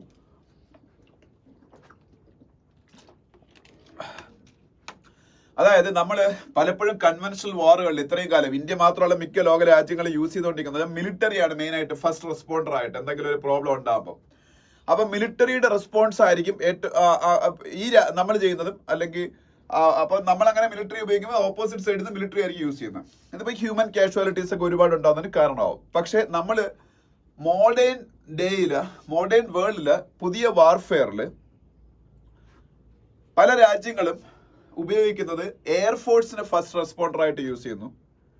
എന്നിട്ട് കൗണ്ടർ അറ്റാക്ക് ഓപ്പോസിറ്റ് സൈഡിൽ നിന്ന് എനിമി നേഷനിൽ നിന്നോ അല്ലെങ്കിൽ എനിമി അത് നേഷൻ തന്നെ ആയിരിക്കണം എന്നുള്ളത്, ചിലപ്പോൾ അത് നോൺ സ്റ്റേറ്റ് ആക്ടേഴ്സ് ആവും. അവരെ സൈഡിൽ നിന്ന് കൗണ്ടർ ഓപ്പറേഷൻ ഉണ്ടാകുമ്പോൾ നമ്മളെ രാജ്യത്തിന്റെ ഏത് രാജ്യമാണോ ഈ അറ്റാക്ക് ഇനിഷ്യേറ്റ് ചെയ്ത ആ രാജ്യത്തിന്റെ എയർ ഡിഫൻസ് സംവിധാനങ്ങൾ ഉപയോഗിച്ച് പ്രതിരോധിക്കുക. അപ്പൊ അത് ഏറ്റവും ഇഫക്റ്റീവായിട്ട് ഇന്ത്യ നടപ്പാക്കിയ യുദ്ധം എന്ന് പറയാൻ പറ്റൂല, യുദ്ധ സമാനമായ അന്തരീക്ഷമാണ് ഇപ്പൊ നടന്ന ഓപ്പറേഷൻ സിന്ദൂർ. നമുക്ക് അറിയാവുന്ന പോലെ ഈ കൈനറ്റിക് ആൻഡ് നോൺ കൈനറ്റിക് ആയിട്ടുള്ള ആക്ഷൻസ്. കൈനറ്റിക് ആക്ഷൻസ് പറഞ്ഞാൽ നമ്മൾ നോർമലി ഒരു യുദ്ധത്തിൽ സാധാരണ ചെയ്യുന്ന കാര്യങ്ങളാണ് കൈനറ്റിക് ആക്ഷൻസ് എന്ന് പറയുന്നത്. നോൺ കൈനറ്റിക് എന്ന് പറയുമ്പോഴത്തേക്ക് സാധാരണ രീതിയിലല്ല, പല മാർഗങ്ങളിൽ കൂടെ നമ്മൾ ശത്രു രാജ്യത്തെ സമ്മർദ്ദത്തിലാക്കാൻ ശ്രമിക്കുക. അതിനാണ് നോൺ കൈനറ്റിക് ആയിട്ടുള്ള ആക്ഷൻസ് എന്ന് പറയുന്നത്. അപ്പൊ എന്തായാലും നമ്മൾ വളരെ ഇഫക്റ്റീവ്ലി നമ്മള് ശത്രു രാജ്യത്ത് ഈ പറഞ്ഞ എയർഫോഴ്സിനെയാണ് ഫസ്റ്റ് റെസ്പോണ്ടർ ആയിട്ട് യൂസ് ചെയ്തത്. Military in coordination with our air force. അപ്പൊ അതുകൊണ്ട് തന്നെ നമ്മൾ അവിടെ അറ്റാക്സ് സംഘടിപ്പിക്കുന്നത് വളരെ പ്രിസിഷനായിട്ട് അറ്റാക്സ് സംഘടിപ്പിക്കാൻ പറ്റി. എന്നിട്ട് നമ്മൾ ഉപയോഗിച്ചത് drones, fighter planes, missiles, loitering munitions, ഇതൊക്കെ ആയിരുന്നു. വളരെ യൂസ്ഫുൾ ആയിരുന്നു അത് എന്നും വളരെ ഇഫക്റ്റീവ് ആയിരുന്നു നമ്മളുടെ അറ്റാക്ക് എന്നും ലോകം കാണുകയും ചെയ്തു. തിരിച്ച് എതിർ രാജ്യത്ത് നിന്ന് വന്ന അറ്റാക്സിനെ എല്ലാത്തിനെയും പ്രതിരോധിക്കാൻ ഇന്ത്യയുടെ ഇൻഡിജിനസ്ലി ഡെവലപ്പ് ചെയ്ത എയർ ഡിഫൻസ് സിസ്റ്റം കൊണ്ടും റഷ്യയുടെ എയർ ഡിഫൻസ് സിസ്റ്റമായ S-400 കൊണ്ടും ഒക്കെ നമുക്ക് കഴിയുകയും ചെയ്തു. അപ്പൊ ഇനി മുതലുള്ള നമ്മളുടെ ഡോക്ട്രിൻ, സ്ട്രാറ്റജിക് ആയിട്ടുള്ള നമ്മളുടെ ഇത്തരത്തിലുള്ള വാറുകളോ അല്ലെങ്കിൽ വാർ ലൈക്ക് സിറ്റുവേഷൻസ് ഒക്കെ ഉണ്ടാകുമ്പോൾ നമ്മളുടെ ഡോക്ട്രിനിൽ എയർഫോഴ്സിന് പ്രാമുഖ്യം കിട്ടാനുള്ള സാധ്യത വളരെ കൂടുതലാണ്. കാരണം എന്താണ്, എയർഫോഴ്സ് വളരെ ഇഫക്റ്റീവ് ആയിട്ട് അത് ചെയ്യുമ്പോൾ, അല്ലെങ്കിൽ എയർഫോഴ്സ് എന്ന് പറയുമ്പോൾ എയർഫോഴ്സ് മാത്രമല്ല, നമ്മളെ ആർമിയൊക്കെ അതൊരു കോർഡിനേറ്റഡ് ആയിട്ടുള്ള അറ്റാക്കാണ്. പക്ഷെ അതിൽ എയർ അറ്റാക്കിനാണ് പ്രാമുഖ്യം കൊടുക്കുന്നത്. അപ്പൊ സ്വാഭാവികമായിട്ട് നമുക്ക് കാഷ്വാലിറ്റീസ് കുറയ്ക്കാൻ പറ്റും, പ്രിസിഷൻ ആയിട്ട് ഇത് ചെയ്യാൻ പറ്റും, നമ്മൾ തിരിച്ചു വരുന്ന നമ്മളെ പ്രതിരോധിക്കുകയും ചെയ്യുക. അപ്പൊ അതാണ്. അപ്പൊ അതൊക്കെ ഒരു പഴയ എയർഫോഴ്സ് എയർ വൈസ് മാർഷൽ ആയിരുന്നു പുള്ളി, അത് എഴുതിയിരിക്കുന്നതാണ്. അപ്പൊ ഭാവിയിൽ പക്ഷെ ഇനി നമുക്ക് കൂടുതൽ പേടിക്കേണ്ട കാര്യങ്ങളുണ്ട്. ചൈന അവരുടെ 5th ജനറേഷൻ ഫൈറ്റർ എയർക്രാഫ്റ്റ് ഒക്കെ പാകിസ്ഥാന് കൊടുക്കാൻ പോയാണ്. അപ്പൊ അത് ഉപയോഗിച്ചുള്ള അറ്റാക്സ് നമുക്ക് നേരെ ഉണ്ടാകുമ്പോൾ അപ്പോഴും നമുക്ക് നമ്മളുടെ ഈ പറഞ്ഞ എയർ ഡിഫൻസ് സിസ്റ്റം ഒക്കെ വളരെ സോൾഡ് ആയിട്ട് നിലനിർത്തിയാൽ മാത്രമേ നമ്മളുടെ രാജ്യത്തിന്റെ അകത്ത് അറ്റാക്ക് ഉണ്ടാകുന്ന നമുക്ക് പ്രതിരോധിക്കാൻ പറ്റൂ. ഇപ്പൊ നമ്മളെ പ്രതിരോധിച്ച പോലെ വളരെ ഇഫക്റ്റീവ് ആയിട്ട് ഓൾമോസ്റ്റ് 100% നമുക്ക് പ്രതിരോധിക്കാൻ പറ്റി നമ്മളുടെ രാജ്യത്തിനെതിരെയുള്ള അറ്റാക്കിന് എയർ ഡിഫൻസ് സിസ്റ്റം ഒക്കെ ഉപയോഗിച്ച്. അപ്പൊ ഈ 5th ജനറേഷൻ എയർക്രാഫ്റ്റുകളുടെ ഉപയോഗിച്ചുള്ള അറ്റാക്സ് ഒക്കെ ഭാവിയിൽ നമുക്ക് പ്രതീക്ഷിക്കേണ്ടി വരും. അപ്പോഴും നമുക്ക് നമ്മളുടെ എയർ ഡിഫൻസ് സിസ്റ്റം ഉപയോഗിച്ച് ഫുൾ പ്രൂഫ് ആയിട്ട് തിരിച്ച് പ്രതിരോധിക്കാൻ പറ്റണം. അതൊക്കെയാണ് ഈ ഫസ്റ്റ് ആർട്ടിക്കിൾ എന്ന് പറയുന്നത്. അപ്പൊ അത് ഈ ഇപ്പൊ നടന്ന സംഭവങ്ങളെ കുറിച്ച് ആയതുകൊണ്ട് നിങ്ങൾക്ക് എല്ലാവർക്കും അറിയാവുന്നതായിട്ട് വായിക്കാൻ എളുപ്പമായിരിക്കും. ഇനി രണ്ടാമത്തേത് എന്ന് വെച്ചാൽ ഫുൾ പൊളിറ്റിക്സ് ആയിട്ടുള്ള ഒരു ആർട്ടിക്കിളാണ്. അത് ഞാൻ ഡിസ്കസ് ചെയ്തത്. പ്രത്യേകിച്ച് അത് നാഷണൽ പൊളിറ്റിക്സോ അല്ല, തമിഴ്നാട് പൊളിറ്റിക്സ് ആണ്. നമുക്ക് തമിഴ്നാട്ടിൽ ഇപ്പൊ ഇലക്ഷൻ ഒക്കെ വരാൻ പോയാണ്. അതുകൊണ്ടൊക്കെ ഉള്ളൊരു ഇപ്പോഴല്ല, അടുത്ത വർഷം ഇലക്ഷൻ വരാൻ പോയാ. സ്വാഭാവികമായിട്ട് ഈ ഒരു ആർട്ടിക്കിളിന്റെ ആവശ്യമില്ല. പക്ഷെ നിങ്ങൾ വേണമെങ്കിൽ വായിച്ചോ, കാര്യം ഇത് സിമ്പിൾ ആണ്. ആർട്ടിക്കിൾ വായിച്ചാൽ നിങ്ങൾക്ക് എല്ലാവർക്കും മനസ്സിലാവും. ഒരു ഇംഗ്ലീഷ് കോംപ്രിഹെൻഷൻ ഇംപ്രൂവ് ചെയ്യുക, അല്ലെങ്കിൽ കോംപ്രിഹെൻഷൻ സ്കിൽ ഇംപ്രൂവ് ചെയ്യുക, റീഡിംഗ് സ്കിൽ ഇംപ്രൂവ് ചെയ്യുക എന്നുള്ള ലക്ഷ്യത്തിലാണ് നിങ്ങൾക്ക് ഇത് ആർട്ടിക്കിൾ വായിക്കാം. വേണമെങ്കിൽ വായിച്ചോളൂ. അപ്പൊ ഞാനായിട്ടത് ഡിസ്കസ് ചെയ്യേണ്ട ആവശ്യമില്ല, ഡിസ്കസ് ചെയ്യുന്നതല്ല. അതിന്റെ അടുത്ത പേജിൽ പോകുമ്പോൾ ഇവിടെ ഒരു ആർട്ടിക്കിൾ ഉണ്ട്, അത് നിങ്ങൾ വായിക്കണം. അതുകൊണ്ട് ഞാൻ ജസ്റ്റ് പറഞ്ഞു തരിക. Time for A new India Africa digital compact എന്ന് പറയുന്ന ആർട്ടിക്കിൾ. അതായത് ഇന്നലെ ആഫ്രിക്ക ഡേ ആയിരുന്നു. ആഫ്രിക്ക ഡേ എന്ന് പറഞ്ഞാൽ May 25 ആണ് ആഫ്രിക്ക ഡേ. അത് African organisation of African unity എന്ന് പറയുന്ന സംഭവം നിലവിൽ വന്ന ദിവസമാണ്. ഓർഗനൈസേഷൻ ഓഫ് ആഫ്രിക്കൻ യൂണിറ്റി 1963 നിലവിൽ വരുന്നത്. ഓർഗനൈസേഷൻ ഓഫ് ആഫ്രിക്കൻ യൂണിറ്റി അത് 1963 നിലവിൽ വന്ന ദിവസം May 25 ആയതുകൊണ്ടാണ് ഇതിന് പിന്നീട് ആഫ്രിക്ക ഡേ ആയിട്ട് സെലിബ്രേറ്റ് ചെയ്യുന്നത് May 25. അപ്പൊ അതിന്റെ പശ്ചാത്തലത്തില് ആഫ്രിക്ക എന്ന് പറയുന്ന രാജ്യത്തില് ഡിജിറ്റൽ ഡിവൈഡ് റെഡ്യൂസ് ചെയ്യാൻ വേണ്ടി ഇന്ത്യ ഉൾപ്പെടെയുള്ള രാജ്യങ്ങൾ നടത്തുന്ന പ്രവർത്തനങ്ങളെ കുറിച്ച്, അവിടെ ഇന്ത്യക്ക് ഉണ്ടാക്കാവുന്ന ഇമ്പാക്റ്റിനെ കുറിച്ചുമാണ്. ഇന്ത്യ ഇമ്പാക്ട് ഉണ്ടാക്കുന്നുണ്ട്. ഡിജിറ്റൽ ഡിവൈഡ് എന്ന് പറഞ്ഞാൽ എന്താണ്? ഡിജിറ്റൽ ആക്സസ് ഉള്ളവരും ഇല്ലാത്തവരും. ഇപ്പൊ ഇന്ത്യയിൽ ഡിജിറ്റൽ ഡിവൈഡ് ഇപ്പൊ വളരെ കുറവാണ്. പല പല പ്രവർത്തനങ്ങളിൽ കൂടി നമ്മൾ കുറച്ചുകൊണ്ടിരിക്കുക. അപ്പൊ മൊബൈൽ ഫോൺ തന്നെ അതിന്റെ യൂസേജ് യൂസ് ചെയ്യുന്ന പോപ്പുലേഷനും യൂസ് ചെയ്യാത്ത പോപ്പുലേഷനും മനസ്സിലായി. അപ്പൊ അതൊരു ഡിജിറ്റൽ ഡിവൈഡ് ഉണ്ടാക്കുന്നുണ്ട്. അപ്പൊ ഇത് ആഫ്രിക്കയിലാണ് ലോകത്ത് ഏറ്റവും കൂടുതൽ. നമുക്കറിയാം ആഫ്രിക്കയിൽ പല പല കാരണങ്ങളുണ്ട്. ഒന്നാമത്തെ കാര്യം എന്ന് വെച്ചാൽ ആഫ്രിക്കയിലെ ദാരിദ്ര്യം തന്നെയാണ്, വികസനമില്ലായ്മയാണ് ഒരു റീസൺ. രണ്ടാമത്തെ റീസൺ എന്ന് പറഞ്ഞാൽ ആഫ്രിക്കയിലെ ഈ പറഞ്ഞ ഈ നമ്മളുടെ ഇപ്പൊ മൊബൈൽ ഇൻഫ്രാസ്ട്രക്ചർ തന്നെ ഉണ്ടാക്കണമെങ്കിൽ അതിന് പവർ വേണം. നമുക്ക് അതിന്റെ എക്യുപ്മെന്റ്സിനെല്ലാം പവർ ചെയ്യൊക്കെ വേണം. അപ്പൊ ഈ പവർ ജനറേഷൻ പല രാജ്യങ്ങളിലും വളരെ മിനിമമാണ്, അപ്പൊ അല്ലെങ്കിൽ വളരെ കുറവാണ്. അപ്പൊ പവർ പല സ്ഥലങ്ങളിലും ഇല്ല. അതുകൊണ്ട് തന്നെ പല സ്ഥലങ്ങളിലും ഈ പറഞ്ഞ ഈ ഡിജിറ്റൽ ടെക്നോളജി എത്തിക്കാൻ കഴിയുന്നില്ല. അങ്ങനെ ഒരുപാട് പ്രശ്നങ്ങളുണ്ട്. അപ്പൊ നമ്മള് പല രാജ്യങ്ങളിൽ ചൈന അവരെ ഡിജിറ്റൽ പേയ്മെന്റും അങ്ങനെയുള്ള സംഭവങ്ങളൊക്കെ ഡെവലപ്പ് ചെയ്യാൻ സഹായിക്കുന്നുണ്ട്. ഇന്ത്യ സഹായിക്കുന്നുണ്ട്. യൂറോപ്യൻ യൂണിയനിലെ പല രാജ്യങ്ങളും സഹായിക്കുന്നുണ്ട്. അപ്പൊ ഇന്ത്യക്ക് ഇവിടെയുള്ള ഒരു അഡ്വാൻറ്റേജ് എന്ന് വെച്ചാൽ നമുക്ക് നമ്മളെ ഒരു ഡിജിറ്റൽ സ്റ്റാക്ക് എന്ന് പറയുന്ന സംഭവം തന്നെയാണ്. ഈ ഡിജിറ്റൽ സ്റ്റാക്കിൻ്റെ അകത്ത് വരുന്നതാണ് നമ്മളുടെ ആധാർ, പിന്നീട് നമ്മളുടെ UPI, പിന്നെ കോവിൻ എന്ന് പറയുന്ന സംഭവം. അത് കോവിഡ് സമയത്ത് നമ്മൾ ഡെവലപ്പ് ചെയ്ത കോവിൻ. അത് നമ്മളെ കോവിനിലല്ലേ നമ്മൾ ഈ വാക്സിനേഷൻ ഒക്കെ എടുക്കുമ്പം ആ വാക്സിനേഷന്റെ നമ്മൾ എത്ര തവണ നമ്മൾ വാക്സിനേറ്റ് ചെയ്ത് ആ ഡീറ്റെയിൽസ് എല്ലാം ഫില്ല് ചെയ്തിരുന്നൊരു സംഭവമില്ല. അതാണ് കോവിൻ. ആ കോവിനിൽ കയറിയാൽ നമ്മളുടെ വാക്സിനേഷൻ സർട്ടിഫിക്കറ്റ് ഒക്കെ ഡൗൺലോഡ് ചെയ്ത് ഈ സാധനം എല്ലാം ഇന്ത്യയുടെ കയ്യിൽ ഇപ്പോഴും ഉണ്ട്. ഇത് നമ്മൾ ഈ ആഫ്രിക്കയിലെ പല രാജ്യങ്ങൾക്കും നമ്മൾ കൊടുക്കുകയാണ്. നമ്മളെ ഡിജിറ്റൽ സ്റ്റാക്ക് എന്ന് പറയുന്നത് അത് മിക്കതും നമ്മൾ ഈ ഡിജിറ്റൽ സ്റ്റാക്ക് മിക്കതും ഓപ്പൺ സോഴ്സ് ആണ്. ആർക്കും ഓപ്പൺ സോഴ്സ് ആയതുകൊണ്ടല്ലേ ഇപ്പം ആർക്കും അത് ഉപയോഗിച്ച് ആ പ്ലാറ്റ്ഫോമിൽ കയറി പുതിയ ആപ്പുകൾ ഉണ്ടാക്കാൻ പറ്റുന്നത്. ഇപ്പൊ ഗൂഗിൾ പേ ഉണ്ടാക്കി, ഫോൺ പേ ഉണ്ടാക്കി, SBIയുടെ യോനോ ഉണ്ടാക്കി, ഫെഡറൽ ബാങ്ക് ഉണ്ടാക്കി, എല്ലാവരും ഓരോരോ UPI ആപ്പില്ല. അതെന്തുകൊണ്ടാണ്? UPI എന്ന് പറയുന്ന സംബന്ധം ഒരു ഓപ്പൺ സോഴ്സ് ആണ്. എല്ലാവർക്കും അതിൽ പുതിയ പുതിയ ആപ്പുകൾ ഉണ്ടാക്കാൻ പറ്റും. അപ്പൊ ആ പറഞ്ഞ പോലെ ഇന്ത്യയിൽ മിക്കവാറുള്ള ഈ പറഞ്ഞ ഡിജിറ്റൽ സ്റ്റാക്ക് എന്ന് പറയുന്നത് ഓപ്പൺ സോഴ്സിലായതുകൊണ്ടും കോസ്റ്റ് ഇഫക്റ്റീവ് ആയതുകൊണ്ടും മറ്റ് രാജ്യങ്ങൾക്ക് ഇത് ഇമുലേറ്റ് ചെയ്യാൻ കുറച്ചുകൂടെ എളുപ്പമായിരിക്കും, അത് അഡോപ്റ്റ് ചെയ്യാനൊക്കെ. അപ്പൊ അങ്ങനെ ഒരു അഡ്വാൻറ്റേജ് ഇന്ത്യക്കുണ്ട്. പിന്നെ ഇന്ത്യ ആഫ്രിക്കയിലെ പല രാജ്യങ്ങളിലും ഈ പറഞ്ഞ ഡിജിറ്റൽ പേയ്മെന്റ് മെക്കാനിസവും ആധാർ പോലുള്ള ID കാർഡുകൾ അവരുടെ രാജ്യങ്ങളിൽ കൊടുക്കുന്നതിന് വേണ്ടിയുള്ള മെക്കാനിസംസ് ഒക്കെ ഉണ്ടായിക്കൊണ്ടിരിക്കുകയാണ്. അപ്പൊ അത് ഇന്ത്യയിലെ IIT ബാംഗ്ലൂരൊക്കെ അതിൽ പല രാജ്യങ്ങൾ, അത് സാംബിയയെ സഹായിക്കുന്നുണ്ട്, ടോഗോ എന്ന് പറഞ്ഞൊരു ആഫ്രിക്കൻ രാജ്യമുണ്ട്, അവരെ സഹായിക്കുന്നുണ്ട്, അങ്ങനെയുള്ള കാര്യങ്ങൾ. പിന്നെ ടാൻസാനിയയിൽ ഇന്ത്യ ഇപ്പോൾ ഒരു IIT തന്നെ ഉണ്ടായിക്കൊണ്ടിരിക്കുക. ഇന്ത്യൻ ഇൻസ്റ്റിറ്റ്യൂട്ട് ഓഫ് ടെക്നോളജിയുടെ ഒരു ബ്രാഞ്ച് ടാൻസാനിയ എന്ന് പറഞ്ഞ ആഫ്രിക്കൻ രാജ്യത്ത് ഉണ്ടായിക്കൊണ്ടിരിക്കുക. അങ്ങനെയൊക്കെയുള്ള ഔട്ട്റീച്ച് വഴി ഇന്ത്യ പതുക്കെ ആഫ്രിക്കൻ രാജ്യങ്ങളിലെ ഡിജിറ്റൽ ഡിവൈഡ് ഇപ്പം ഈ IIT ഒക്കെ തുടങ്ങുന്ന ആർട്ടിഫിഷ്യൽ ഇന്റലിജൻസിന്റെ കോഴ്സുകളൊക്കെ അവിടെ തുടങ്ങുന്നതാണ് ഈ പറയുന്നത്, അല്ലെങ്കിൽ തുടങ്ങാൻ പറ്റും. അപ്പൊ ആ രാജ്യങ്ങളിലെ ഡിജിറ്റൽ ഡിവൈഡ് ഒരു പരിധിവരെ പരിഹരിക്കുന്നതിന് ഇന്ത്യക്ക് വലിയ ഒരു പങ്ക് വഹിക്കാൻ പറ്റും. അപ്പൊ അതിനെ കുറിച്ചാണ് ഈ ആർട്ടിക്കിൾ. അത് നിങ്ങൾ വായിച്ചു നോക്കുക. ഓക്കെ, അപ്പൊ ഇത്രയും ആർട്ടിക്കിൾസ് ആണ് ഞാൻ ഇന്ന് പറയുന്നത്. ഞാൻ അടുത്ത പേജിൽ പോകുമ്പോൾ ടെക്സ്റ്റ് ആൻഡ് കോണ്ടെക്സ്റ്റ് പേജിൽ A shift in free speech jurisprudence എന്ന് പറഞ്ഞൊരു ആർട്ടിക്കിൾ ഉണ്ട്. ഞാൻ ഈ ഇടയ്ക്ക് ഇന്നാൾ പറഞ്ഞായിരുന്നല്ലോ, അശോക യൂണിവേഴ്സിറ്റിയിലെ ഒരു പ്രൊഫസർ ഓപ്പറേഷൻ സിന്ദൂറിന്റെ സമയത്ത് നടത്തിയ ചില സോഷ്യൽ മീഡിയ പരാമർശങ്ങളുടെ പേരിൽ അയാളുടെ പേരിൽ കേസെടുത്തപ്പോൾ ഹിന്ദു പത്രം ആ കേസെടുത്ത് തെറ്റാണെന്ന് പറഞ്ഞ് ഒരു എഡിറ്റോറിയൽ എഴുതി. പക്ഷെ ഞാൻ ഇന്ത്യൻ എക്സ്പ്രസ് പത്രത്തിൽ അത് തെറ്റല്ല എന്നുള്ള രീതിയിലാണ് എഡിറ്റോറിയൽ വന്നത്. അപ്പൊ എനിക്കൊരു കൺഫ്യൂഷൻ വന്നു. ഞാൻ ഈ പോസ്റ്റ് ഒന്നും കണ്ടതുമില്ല. പക്ഷേ സുപ്രീം കോടതി ഇപ്പോൾ വിധി വന്നേക്കുന്നത് പുള്ളി ചെയ്ത തെറ്റാണെന്ന്. ഫ്രീഡം ഓഫ് എക്സ്പ്രഷനൊക്കെ ഒരു പരിധിയുണ്ട്. Freedom of expression article 19 of Indian constitution അത് പ്രൊവൈഡ് ചെയ്യുന്നുണ്ടെങ്കിലും അത് യൂസ് ചെയ്യുന്ന എപ്പോഴാണ്, അത് ഏത് സമയത്ത് ഓപ്പൺ ആയിട്ട് നമ്മൾ ഫ്രീഡം ഓഫ് എക്സ്പ്രഷൻ ഉപയോഗിക്കണം, അങ്ങനെയുള്ള കാര്യങ്ങളിലൊക്കെ ചില റെസ്ട്രിക്ഷൻസ് ഒക്കെ ഇപ്പോൾ സുപ്രീം കോടതി കൊണ്ടുവന്നേക്കാം. അല്ലാതെ തന്നെ നമ്മൾ ഫ്രീഡം ഓഫ് എക്സ്പ്രഷൻ പറയുമ്പോൾ തന്നെ there is a എന്താ പറയുന്ന ഒരു കോൺസ്റ്റിറ്റ്യൂഷൻ തന്നെ പറയുന്ന ലിമിറ്റുകളുണ്ട്. അപ്പൊ ആ ലിമിറ്റുകളെന്ന് ഈ പറഞ്ഞ അശോക യൂണിവേഴ്സിറ്റിയുടെ പ്രൊഫസർ പാലിച്ചില്ല എന്നാണ് സുപ്രീം കോടതിയുടെ തോന്നുന്നത്. അപ്പൊ ഹിന്ദു പറഞ്ഞ എഡിറ്റോറിയലിന്റെ ഘടകവിരുദ്ധമായിട്ടാണ് സുപ്രീം കോടതിയുടെ വിധി എന്നുള്ളത് ഹിന്ദുവിന് കുറച്ചൊന്ന് നാണക്കേട് ഉണ്ടാക്കി. അപ്പൊ അവര് അതിനെയൊക്കെ ന്യായീകരിക്കാൻ വേണ്ടി ഒരു ആർട്ടിക്കിൾ ഇട്ടേക്കുന്നതേ ഉള്ളൂ. ഓക്കെ, പിന്നെ ഈ പേജിൽ പോകുമ്പോ പൊളിറ്റിക്കൽ ന്യൂസ് ഒന്നും നമുക്ക് വേണ്ട, അല്ലാത്ത ന്യൂസുകളിലേക്ക് പോവാം.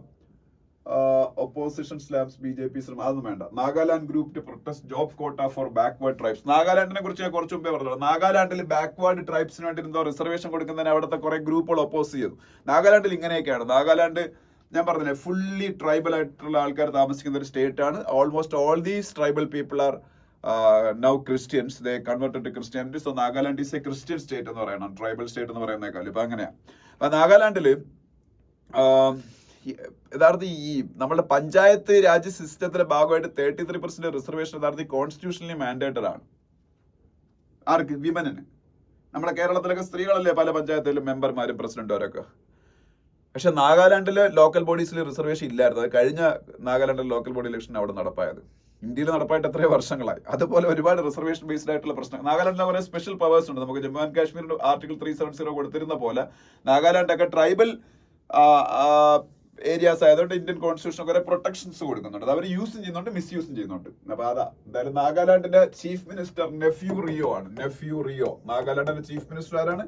നെഫ്യൂ റിയോ. നാഗാലാൻഡ് ക്യാപിറ്റൽ ഏതാണ്? കൊഹിമ.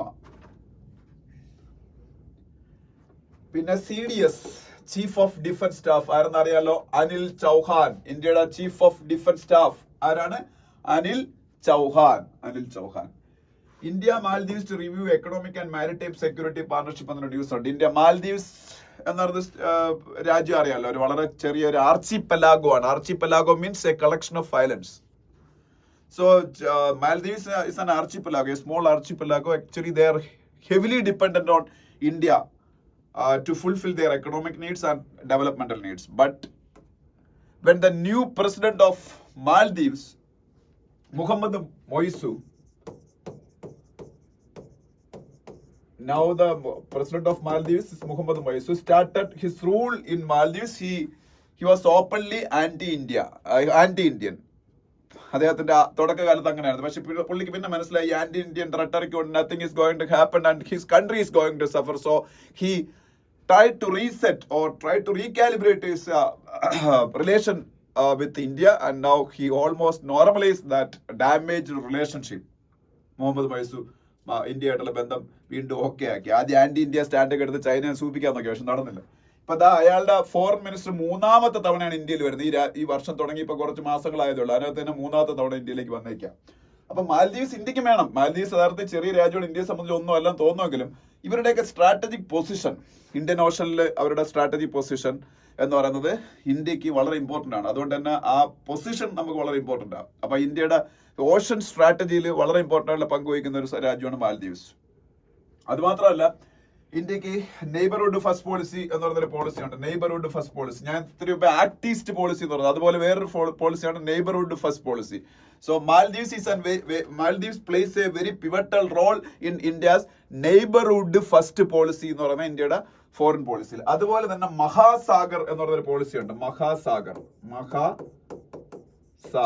എല്ലാ ക്യാപിറ്റൽ ലെറ്റേഴ്സ് ആണ്. മഹാസാഗർ അതൊരു അബ്രിവേഷൻ ആണ്. മഹാസാഗറിന്റെ expansion mutual and holistic advancement for security and growth across region. Mutual and holistic advancement for security and growth across regions. ഇതിലും മാൽദീവ്സ് വളരെ ഇമ്പോർട്ടന്റ് ആണ്. Mutual and holistic advancement for security and growth across regions, അതാണ് മഹാസാഗർ.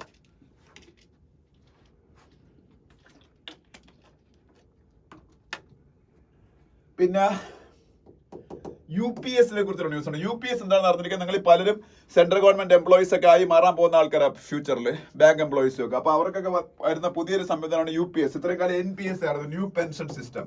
അത് മാറി unified pension scheme വരികയാണ്. Unified pension അത് മാറുന്നില്ല, NPS ഇപ്പോഴും ഉണ്ട്. നിങ്ങൾക്ക് NPS മതി, അത് ഓപ്റ്റ് ചെയ്യാം. യൂണിഫൈഡ് പെൻഷൻ സ്കീം എന്ന് പറയുന്ന സംഭവത്തിൽ നിങ്ങൾക്ക് ഓൾമോസ്റ്റ് 50% അഷ്വേർഡ് പെൻഷൻ കിട്ടും. NPS അങ്ങനെ ഒരു അഷുറൻസ് ഇല്ല. UPS ഓൾമോസ്റ്റ് 50%, ഓൾമോസ്റ്റ് 45% നിങ്ങൾ അവസാനം മേടിക്കുന്ന സാലറിയുടെ ഓൾമോസ്റ്റ് 45% പെൻഷനായിട്ട് നിങ്ങൾക്ക് റിട്ടയർ ആകാൻ കിട്ടും. നല്ലതല്ലേ ഇത് യൂണിഫൈഡ് പെൻഷൻ സ്കീം? അപ്പൊ അതിനെ കുറിച്ചാണ്. പിന്നെ ഈ ഫോറിൻ ഡയറക്ട് ഇൻവെസ്റ്റ്മെന്റുമായിട്ടൊക്കെ ബന്ധപ്പെട്ട അതിന് കോൺഗ്രസിന്റെ ഞാൻ പറഞ്ഞില്ല, രാഷ്ട്രീയമായിട്ട് ബന്ധപ്പെട്ട ന്യൂസ് ഞാൻ പറഞ്ഞില്ല. ഫോറിൻ ഡയറക്ട് ഇൻവെസ്റ്റ്മെന്റിനെയും ഫോറിൻ ഇൻസ്റ്റിറ്റ്യൂഷണൽ ഇൻവെസ്റ്റ്മെന്റിനെ കുറിച്ച് കഴിഞ്ഞ ക്ലാസ്സിൽ ഞാൻ പറഞ്ഞായിരുന്നു. What is foreign direct investment എന്നും what is foreign institutional investment എന്നും. അതിന്റെ അബ്രിവേഷൻ FDI ആൻഡ് FII. പിന്നെ നെക്സ്റ്റ് പേജിൽ പോകുമ്പോ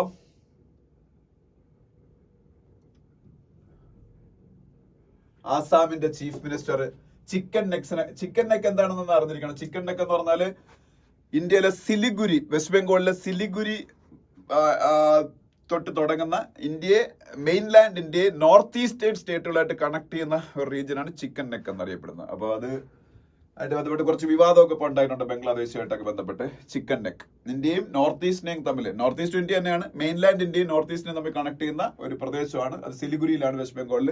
അതിനാണ് ചിക്കൻ നെക്ക് എന്നറിയപ്പെടുന്നത്. ഓക്കെ, വളരെ ഇടുങ്ങിയ പ്രദേശം ആയതുകൊണ്ടാണ് ചിക്കൻ നെക്ക് എന്നറിയപ്പെടുന്നത്. ആസാമിന്റെ ചീഫ് മിനിസ്റ്റർ ഹിമാന്ത ബിശ്വ ശർമ്മ. പിന്നെ മൻ കി ബാത്തിനെ കുറിച്ചുള്ള ന്യൂസ് ഉണ്ട്. Mann Ki Baat, Modi's radio address to the nation. നരേന്ദ്രമോദിയുടെ പ്രൈം മിനിസ്റ്റർ താഴോട്ട് വരുമ്പോൾ India views China as primary adversary and Pakistan more as ancillary security problem says US റിപ്പോർട്ട്. അമേരിക്കയുടെ ഒരു പുതിയ റിപ്പോർട്ട് പറയുന്നത് ഇന്ത്യക്ക് പാകിസ്ഥാൻ എന്ന ഒരു പ്രോബ്ലമേ അല്ല, ഒരു ആൻസിലറി സെക്യൂരിറ്റി പ്രോബ്ലം മാത്രമാണ്. ട്രഡീഷണൽ വാറിൽ ഇന്ത്യ എപ്പോഴും അത്രയും അപ്പർ ഡോമിനൻസ് ആണ്, ഇന്ത്യക്ക് അപ്പർ ഹാൻഡ് ആണ്. പ്രത്യേകിച്ച് ഇന്ത്യയുടെ, ഞാൻ ഇന്നലെ അല്ലെങ്കിൽ വേറൊരു ദിവസം പറയാം, പാകിസ്ഥാന്റെ GDP വെറും $330 ബില്യൺ ആണ്. $330 ബില്യൺ. നിങ്ങൾ എഴുതിയെടുക്കണ്ട, ഞാൻ പറഞ്ഞേ ഉള്ളൂ. ഇന്ത്യയുടെ GDP $419 ബില്യൺ ആണ്.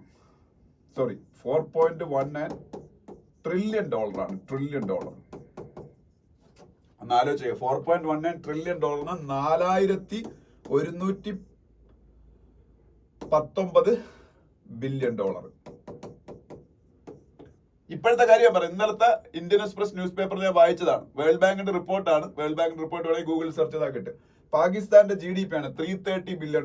ഇന്ത്യയുടെ 4119 ബില്യൺ. ഇതിന്റെ എത്ര ഇരട്ടി വരും? ഇത് ഏതാണ്ട് 14 ഇരട്ടി വരും, അല്ലെങ്കിൽ 13 ഇരട്ടി വരും. അതായത് 13 പാകിസ്ഥാൻ എക്കോണമി ചേർത്ത് വെച്ചാൽ ഇന്ത്യൻ എക്കോണമി ആവുള്ളൂ. ഇപ്പൊ അത്രയും സാമ്പത്തിക ശക്തികളുടെ രാജ്യത്തിന് പാകിസ്ഥാൻ ഒന്നും ചെയ്യാൻ പറ്റത്തില്ല. പാകിസ്ഥാനല്ല, അതുപോലുള്ള ഒരു രാജ്യത്തിനൊന്നും ചെയ്യാൻ പറ്റത്തില്ല. അതുകൊണ്ട് ഇന്ത്യക്ക് അതൊരു പ്രോബ്ലം ഒന്നും അല്ല. പിന്നെ ഒരു തലവേദനയാണ്. നമുക്കൊരു തലവേദന വന്നാൽ അതൊരു ചെറിയ പ്രോബ്ലം ആണെങ്കിൽ പോലും നമുക്കൊരു ഇറിറ്റേഷൻ അല്ലേ, അത്രേ ഉള്ളൂ. India views China as primary advisory. ഇന്ത്യയുടെ സെക്യൂരിറ്റി സ്ട്രാറ്റജീസ് എല്ലാം ഡെവലപ്പ് ചെയ്യുന്നത്, ഇന്ത്യ ഡിഫൻസ് എക്യുപ്മെന്റ്സ് ഡെവലപ്പ് ചെയ്യുന്നത്, ഇന്ത്യ ഡിഫൻസ് പോളിസീസ് ഡെവലപ്പ് ചെയ്യുന്നത്, മറ്റു രാജ്യങ്ങളുമായിട്ടുള്ള ബന്ധം ഇംപ്രൂവ് ചെയ്യുന്ന എല്ലാം ചൈനയെ കണ്ടുകൊണ്ടാണ്. ഇന്ത്യ ഇവിടെ പറയുന്നുണ്ട് ബ്രിക്സിലെ ഇന്ത്യയുടെ ഇൻവോൾവ്മെന്റ്. ബ്രിക്സ് എന്ന് പറയുന്നതാണ് Brazil, Russia, India, China, south Africa. അതുപോലെ SCO, ഷാങ്ഹായ് കോഓപ്പറേഷൻ ഓർഗനൈസേഷൻ. അതുപോലെ quad means quadrilateral, India, USA, Australia, Japan. അങ്ങനെ കുറെ ASEAN, association of south east Asian Nations. ഇവ എല്ലാവരുമായിട്ടുള്ള ഇന്ത്യയുടെ engagement is primarily focusing on China because India's biggest problem is China and India views China as the biggest threat and Pakistan as an ancillary security threat. അമേരിക്കയുടെ report വന്നേക്കുന്നത്. America പറയാതെ നമുക്ക് ചിന്തിച്ചാൽ മനസ്സിലാവുന്ന കാര്യമുള്ളൂ. ബാക്കിയൊന്നും ഈ പേജിൽ നമുക്ക് ആവശ്യമുള്ളതല്ല. അതിന്റെ അടുത്ത പേജിലേക്ക് പോകുമ്പോൾ സതീഷ് റെഡ്ഡി, അദ്ദേഹം പഴയ DRDOയുടെ ഹെഡായിരുന്നു. DRDOയുടെ പഴയ ഹെഡായിരുന്നു സതീഷ് റെഡ്ഡി. ഇപ്പൊ അദ്ദേഹം എയറോനോട്ടിക്സ്, ഒരു സെക്കൻഡ്, അദ്ദേഹം ഇപ്പോ ഇവിടെ ഉണ്ടായിരിക്കുന്നത്. അദ്ദേഹം currently president of Aeronautical Society of India. Satish Reddy Aeronautical Society of ഇന്ത്യയുടെ ഇപ്പോഴത്തെ ഹെഡാണ്. എയറോനോട്ടിക്കൽ സൊസൈറ്റി ഓഫ് ഇന്ത്യയുടെ പഴയ DRDO ചെയർമാൻ ആണ്. അത് DRDOയ്ക്ക് ഇപ്പൊ അഭിമാന നിമിഷമാണ്. ഇപ്പം DRDOയ്ക്ക് why they are very much proud. DRDO is very much proud of the fact that Indian indigenously developed equipments performed beyond expectation in Operation Sindoor. അതിൽ തന്നെ ആകാശ് അതായിരുന്നു ഏറ്റവും വലിയ സംഭവം. അപ്പൊ ഗ്ലോബൽ റെക്കഗ്നൈസ് ചെയ്യപ്പെട്ടിരിക്കുകയാണ് ഇന്ത്യയുടെ ഇൻഡിജിനസ്ലി സ്വന്തമായിട്ട് ഡെവലപ്പ് ചെയ്ത എക്യുപ്മെന്റ്സ്. അതെല്ലാം DRDO ആണ് ഡെവലപ്പ് ചെയ്തെന്ന്. ഇപ്പൊ പ്രൈവറ്റ് സെക്ടറോട് ചേർന്നെങ്കിലും മുമ്പ് അത് DRDO ആണ് ഇതെല്ലാം ഡെവലപ്പ് ചെയ്തുകൊണ്ടിരുന്നത്. അപ്പം ഇപ്പൊ ഇന്ത്യയുടെ ഡിഫൻസ് ഫോഴ്സസ്, ആംഡ് ഫോഴ്സസ് തന്നെ DRDOയിലുള്ള വിശ്വാസം കൂടി. അവര് നമ്മളെ ഇന്ത്യൻ ആയുധങ്ങൾ കൂടുതലായിട്ട് ഇനി വാങ്ങാൻ തുടങ്ങും. പിന്നെ ലോകരാജ്യങ്ങളും. അപ്പൊ അങ്ങനെ DRDOയ്ക്ക് ഇത് വളരെ അഭിമാന നിമിഷങ്ങളാണ്. അപ്പൊ അതൊക്കെ അതിനെ കുറിച്ചാണ് പറഞ്ഞേക്കുന്നത്. DRDOയുടെ പഴയ ചെയർമാനാണ് അദ്ദേഹം. ആകാശിനെ കുറിച്ചൊക്കെ അദ്ദേഹം പറഞ്ഞിട്ടുണ്ട്. പിന്നെ ഇന്ത്യയുടെ ശുഭാംശു ശുക്ല ഒരാഴ്ച കഴിയുമ്പോൾ, അല്ലെങ്കിൽ 10-12 ദിവസം കഴിയുമ്പോൾ ഇന്റർനാഷണൽ സ്പേസ് സ്റ്റേഷനിലേക്ക് പോകും. ഇന്റർനാഷണൽ സ്പേസ് സ്റ്റേഷനിൽ പോകുന്ന ആദ്യത്തെ ഇന്ത്യക്കാരനാകാൻ പോയാണ് ശുഭാംശു ശുക്ല. അദ്ദേഹം തന്നെ ആയിരിക്കും ഇന്ത്യയുടെ ഗഗൻയാൻ മിഷനിലും ഇന്ത്യ എന്ന് ബഹിരാകാശത്തേക്ക് പോകാൻ പോകുന്നത്. അപ്പൊ അതിന്റെ ഒരു ന്യൂസ് ഉണ്ട്. അദ്ദേഹം ആക്സിയം 4 മിഷനിലാണ് പോകുന്നത്. നാസ വഴി ആക്സിയം 4 എന്ന് പറയുന്ന ഒരു മിഷനിലാണ് അദ്ദേഹം പോകുന്നത്. ആക്സിയം 4 മിഷൻ, അതിനെ കുറിച്ചൊരു ന്യൂസ് ഉണ്ട്. പിന്നെ ഭാരത് ഫോർകാസ്റ്റിംഗ് സിസ്റ്റം എന്ന് പറയുന്ന സംഭവം ഇന്ത്യ ഡെവലപ്പ് ചെയ്തു. അതെന്തോട്ട് നിലവിൽ വരും. ഭാരത് ഫോർകാസ്റ്റിംഗ് സിസ്റ്റം ഇന്ത്യയുടെ കാലാവസ്ഥ കൂടുതൽ ആക്യുറേറ്റ് ആയിട്ട് പ്രഡിക്റ്റ് ചെയ്യാൻ വേണ്ടിയിട്ട് കൊണ്ടുവരുന്ന ഒരു പുതിയ സംവിധാനമാണ് Bharat forecasting system. Bharat forecasting system developed by Indian institute of tropical meteorology. Indian institute of tropical meteorology എവിടെയാണ് നടന്നിരിക്കുന്നത്? പൂനെയിലെ ഇന്ത്യൻ ഇൻസ്റ്റിറ്റ്യൂട്ട് ഓഫ് ട്രോപ്പിക്കൽ മെറ്റീരിയോളജിയാണ് ഭാരത് ഫോർകാസ്റ്റിംഗ് സിസ്റ്റം ഡെവലപ്പ് ചെയ്തത്. പിന്നെ ഈ പേജിലെ ന്യൂസ് ഒന്നും വേണ്ട. അടുത്ത പേജ് ബിസിനസ് പേജ് ഇന്നില്ല. മൺഡേയിൽ ബിസിനസ് പേജിൽ, അതുകൊണ്ട് ഈ പേജ് നമുക്ക് വേണ്ട. അതിനടുത്ത പേജ് വേൾഡ് പേജ് പോകുമ്പോ Indonesia China agrees to bolster relationship ahead of ASEAN summit എന്ന ന്യൂസ് ആണ്. ചൈനയുടെ പ്രൈം മിനിസ്റ്റർ ആയത്, ചൈനയുടെ പ്രസിഡന്റിന് നിങ്ങൾക്ക് എല്ലാവർക്കും അറിയാം, സി ജിൻപിങ് ആണ്. ചൈനയുടെ പ്രസിഡന്റ് സി ജിൻപിങ് ആണ്. പലർക്കും പ്രൈം മിനിസ്റ്റർ ആയിരുന്നു. പ്രൈം മിനിസ്റ്റർ ആണ് ലീ ഖിയാങ്. ചൈനയുടെ പ്രൈം മിനിസ്റ്റർ ആണ് ലീ ഖിയാങ്. അദ്ദേഹം ഇപ്പൊ ഇന്തോനേഷ്യ വിസിറ്റ് ചെയ്യുന്നു. അതിനെ കുറിച്ചൊരു ന്യൂസ് ആണ്. ഇന്തോനേഷ്യ എന്ന് പറയുന്ന രാജ്യത്തിന്റെ പ്രത്യേകത ലോകത്തിലെ ഏറ്റവും കൂടുതൽ മുസ്ലിം പോപ്പുലേഷൻ ഉള്ള രാജ്യവും വേൾഡിലെ ഏറ്റവും വലിയ ആർച്ചിപെലാഗോയും ആണ്. ഞാൻ കുറച്ചു മുമ്പ് ആർച്ചിപെലാഗോയെ കുറിച്ച് പറഞ്ഞു. Collection of islands. The biggest archipelago in the world is Indonesia. പിന്നെ ടർക്കിയുടെ പ്രസിഡന്റിനെ പോയി ഇന്നലെ പാകിസ്ഥാന്റെ പ്രൈം മിനിസ്റ്റർ ഷഹബാസ് ഷെരീഫ് കണ്ടു. കാര്യം ഓപ്പറേഷൻ സിന്ദൂറിന്റെ സമയത്ത് ടർക്കിയിലെ അവർ ഏറ്റവും കൂടുതൽ സപ്പോർട്ട് ചെയ്തു. അതുകൊണ്ട് പോയി കണ്ടതാ. ടർക്കിയുടെ പ്രസിഡന്റ് റെസെപ് തായിപ്പ് എർദോഗാൻ ആണ്. ടർക്കിയുടെ പ്രസിഡന്റ് റെസെപ് തായിപ്പ് എർദോഗാൻ. ടർക്കിയുടെ ക്യാപിറ്റൽ അങ്കാറ. പിന്നെ ഇസ്രായേൽ ഇപ്പോഴും അറ്റാക്ക് ചെയ്തുകൊണ്ടിരിക്കുന്നു ഗാസയിൽ. അതിനെ കുറിച്ചുള്ള ന്യൂസ്. ഇന്നലെ റഷ്യയും യുക്രൈനിൽ വലിയ അറ്റാക്ക് നടത്തി 10-12 പേര് മരിച്ചു. റഷ്യ യുക്രൈൻ വാർ നടന്നുകൊണ്ടിരിക്കുകയല്ലേ. പിന്നെ താഴോട്ട് വരുമ്പോ മലേഷ്യൻ മാസ്റ്റേഴ്സ് എന്ന് പറയുന്ന ബാഡ്മിന്റൺ ടൂർണമെന്റിൽ ശ്രീകാന്ത് ഫൈനലിൽ തോറ്റുപോയി. ഇന്ത്യയുടെ ഫേമസ് ബാഡ്മിന്റൺ പ്ലെയർ ആണ് കെ ശ്രീകാന്ത്. ഫൈനലിൽ തോറ്റുപോയി. ഇപ്പൊ റണ്ണറപ്പായ അദ്ദേഹം റണ്ണറപ്പാണ്. പിന്നെ യൂറോപ്പിലെ ഫുട്ബോൾ ലീഗുകളായ സ്പെയിനിലെ ലാ ലിഗയെ കുറിച്ചുള്ള ന്യൂസ് ഇവിടെയുണ്ട്. സ്പെയിനിലെ ലാ ലിഗ, ഇറ്റലിയിലെ ഫുട്ബോൾ ലീഗ് സിരി എ, ഇംഗ്ലണ്ടിലെ ഫുട്ബോൾ ലീഗ് പ്രീമിയർ ലീഗ്, ഇതിന്റെയൊക്കെ പേരുകളൊക്കെ ഇവിടെ കൊടുത്തിട്ടുണ്ട്. പിന്നെ നെക്സ്റ്റ് പേജ് പോകുമ്പോ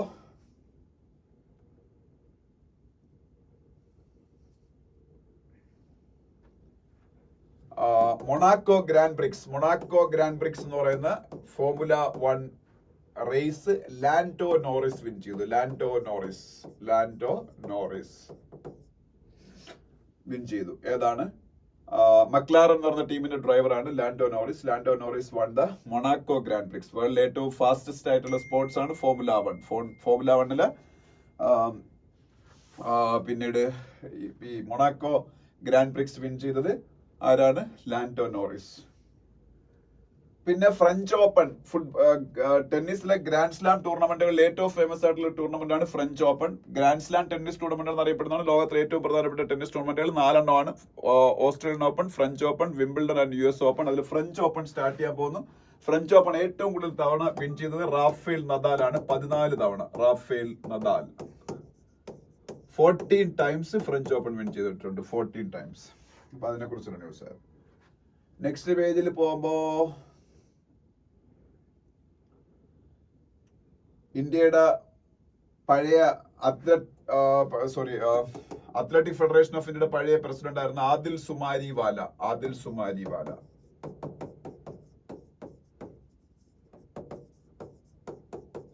അദ്ദേഹത്തിന് ഏഷ്യൻ അത്ലറ്റിക് ലീഡർഷിപ്പ് ഗോൾഡ് പിൻ എന്ന് പറയുന്ന സംഭവം കിട്ടി. ഏഷ്യൻ അത്ലറ്റിക്സ് ലീഡർഷിപ്പ് ഗോൾഡ് പിൻ എന്ന് പറയുന്ന അവാർഡ് കിട്ടി. പിന്നെ അവിടെ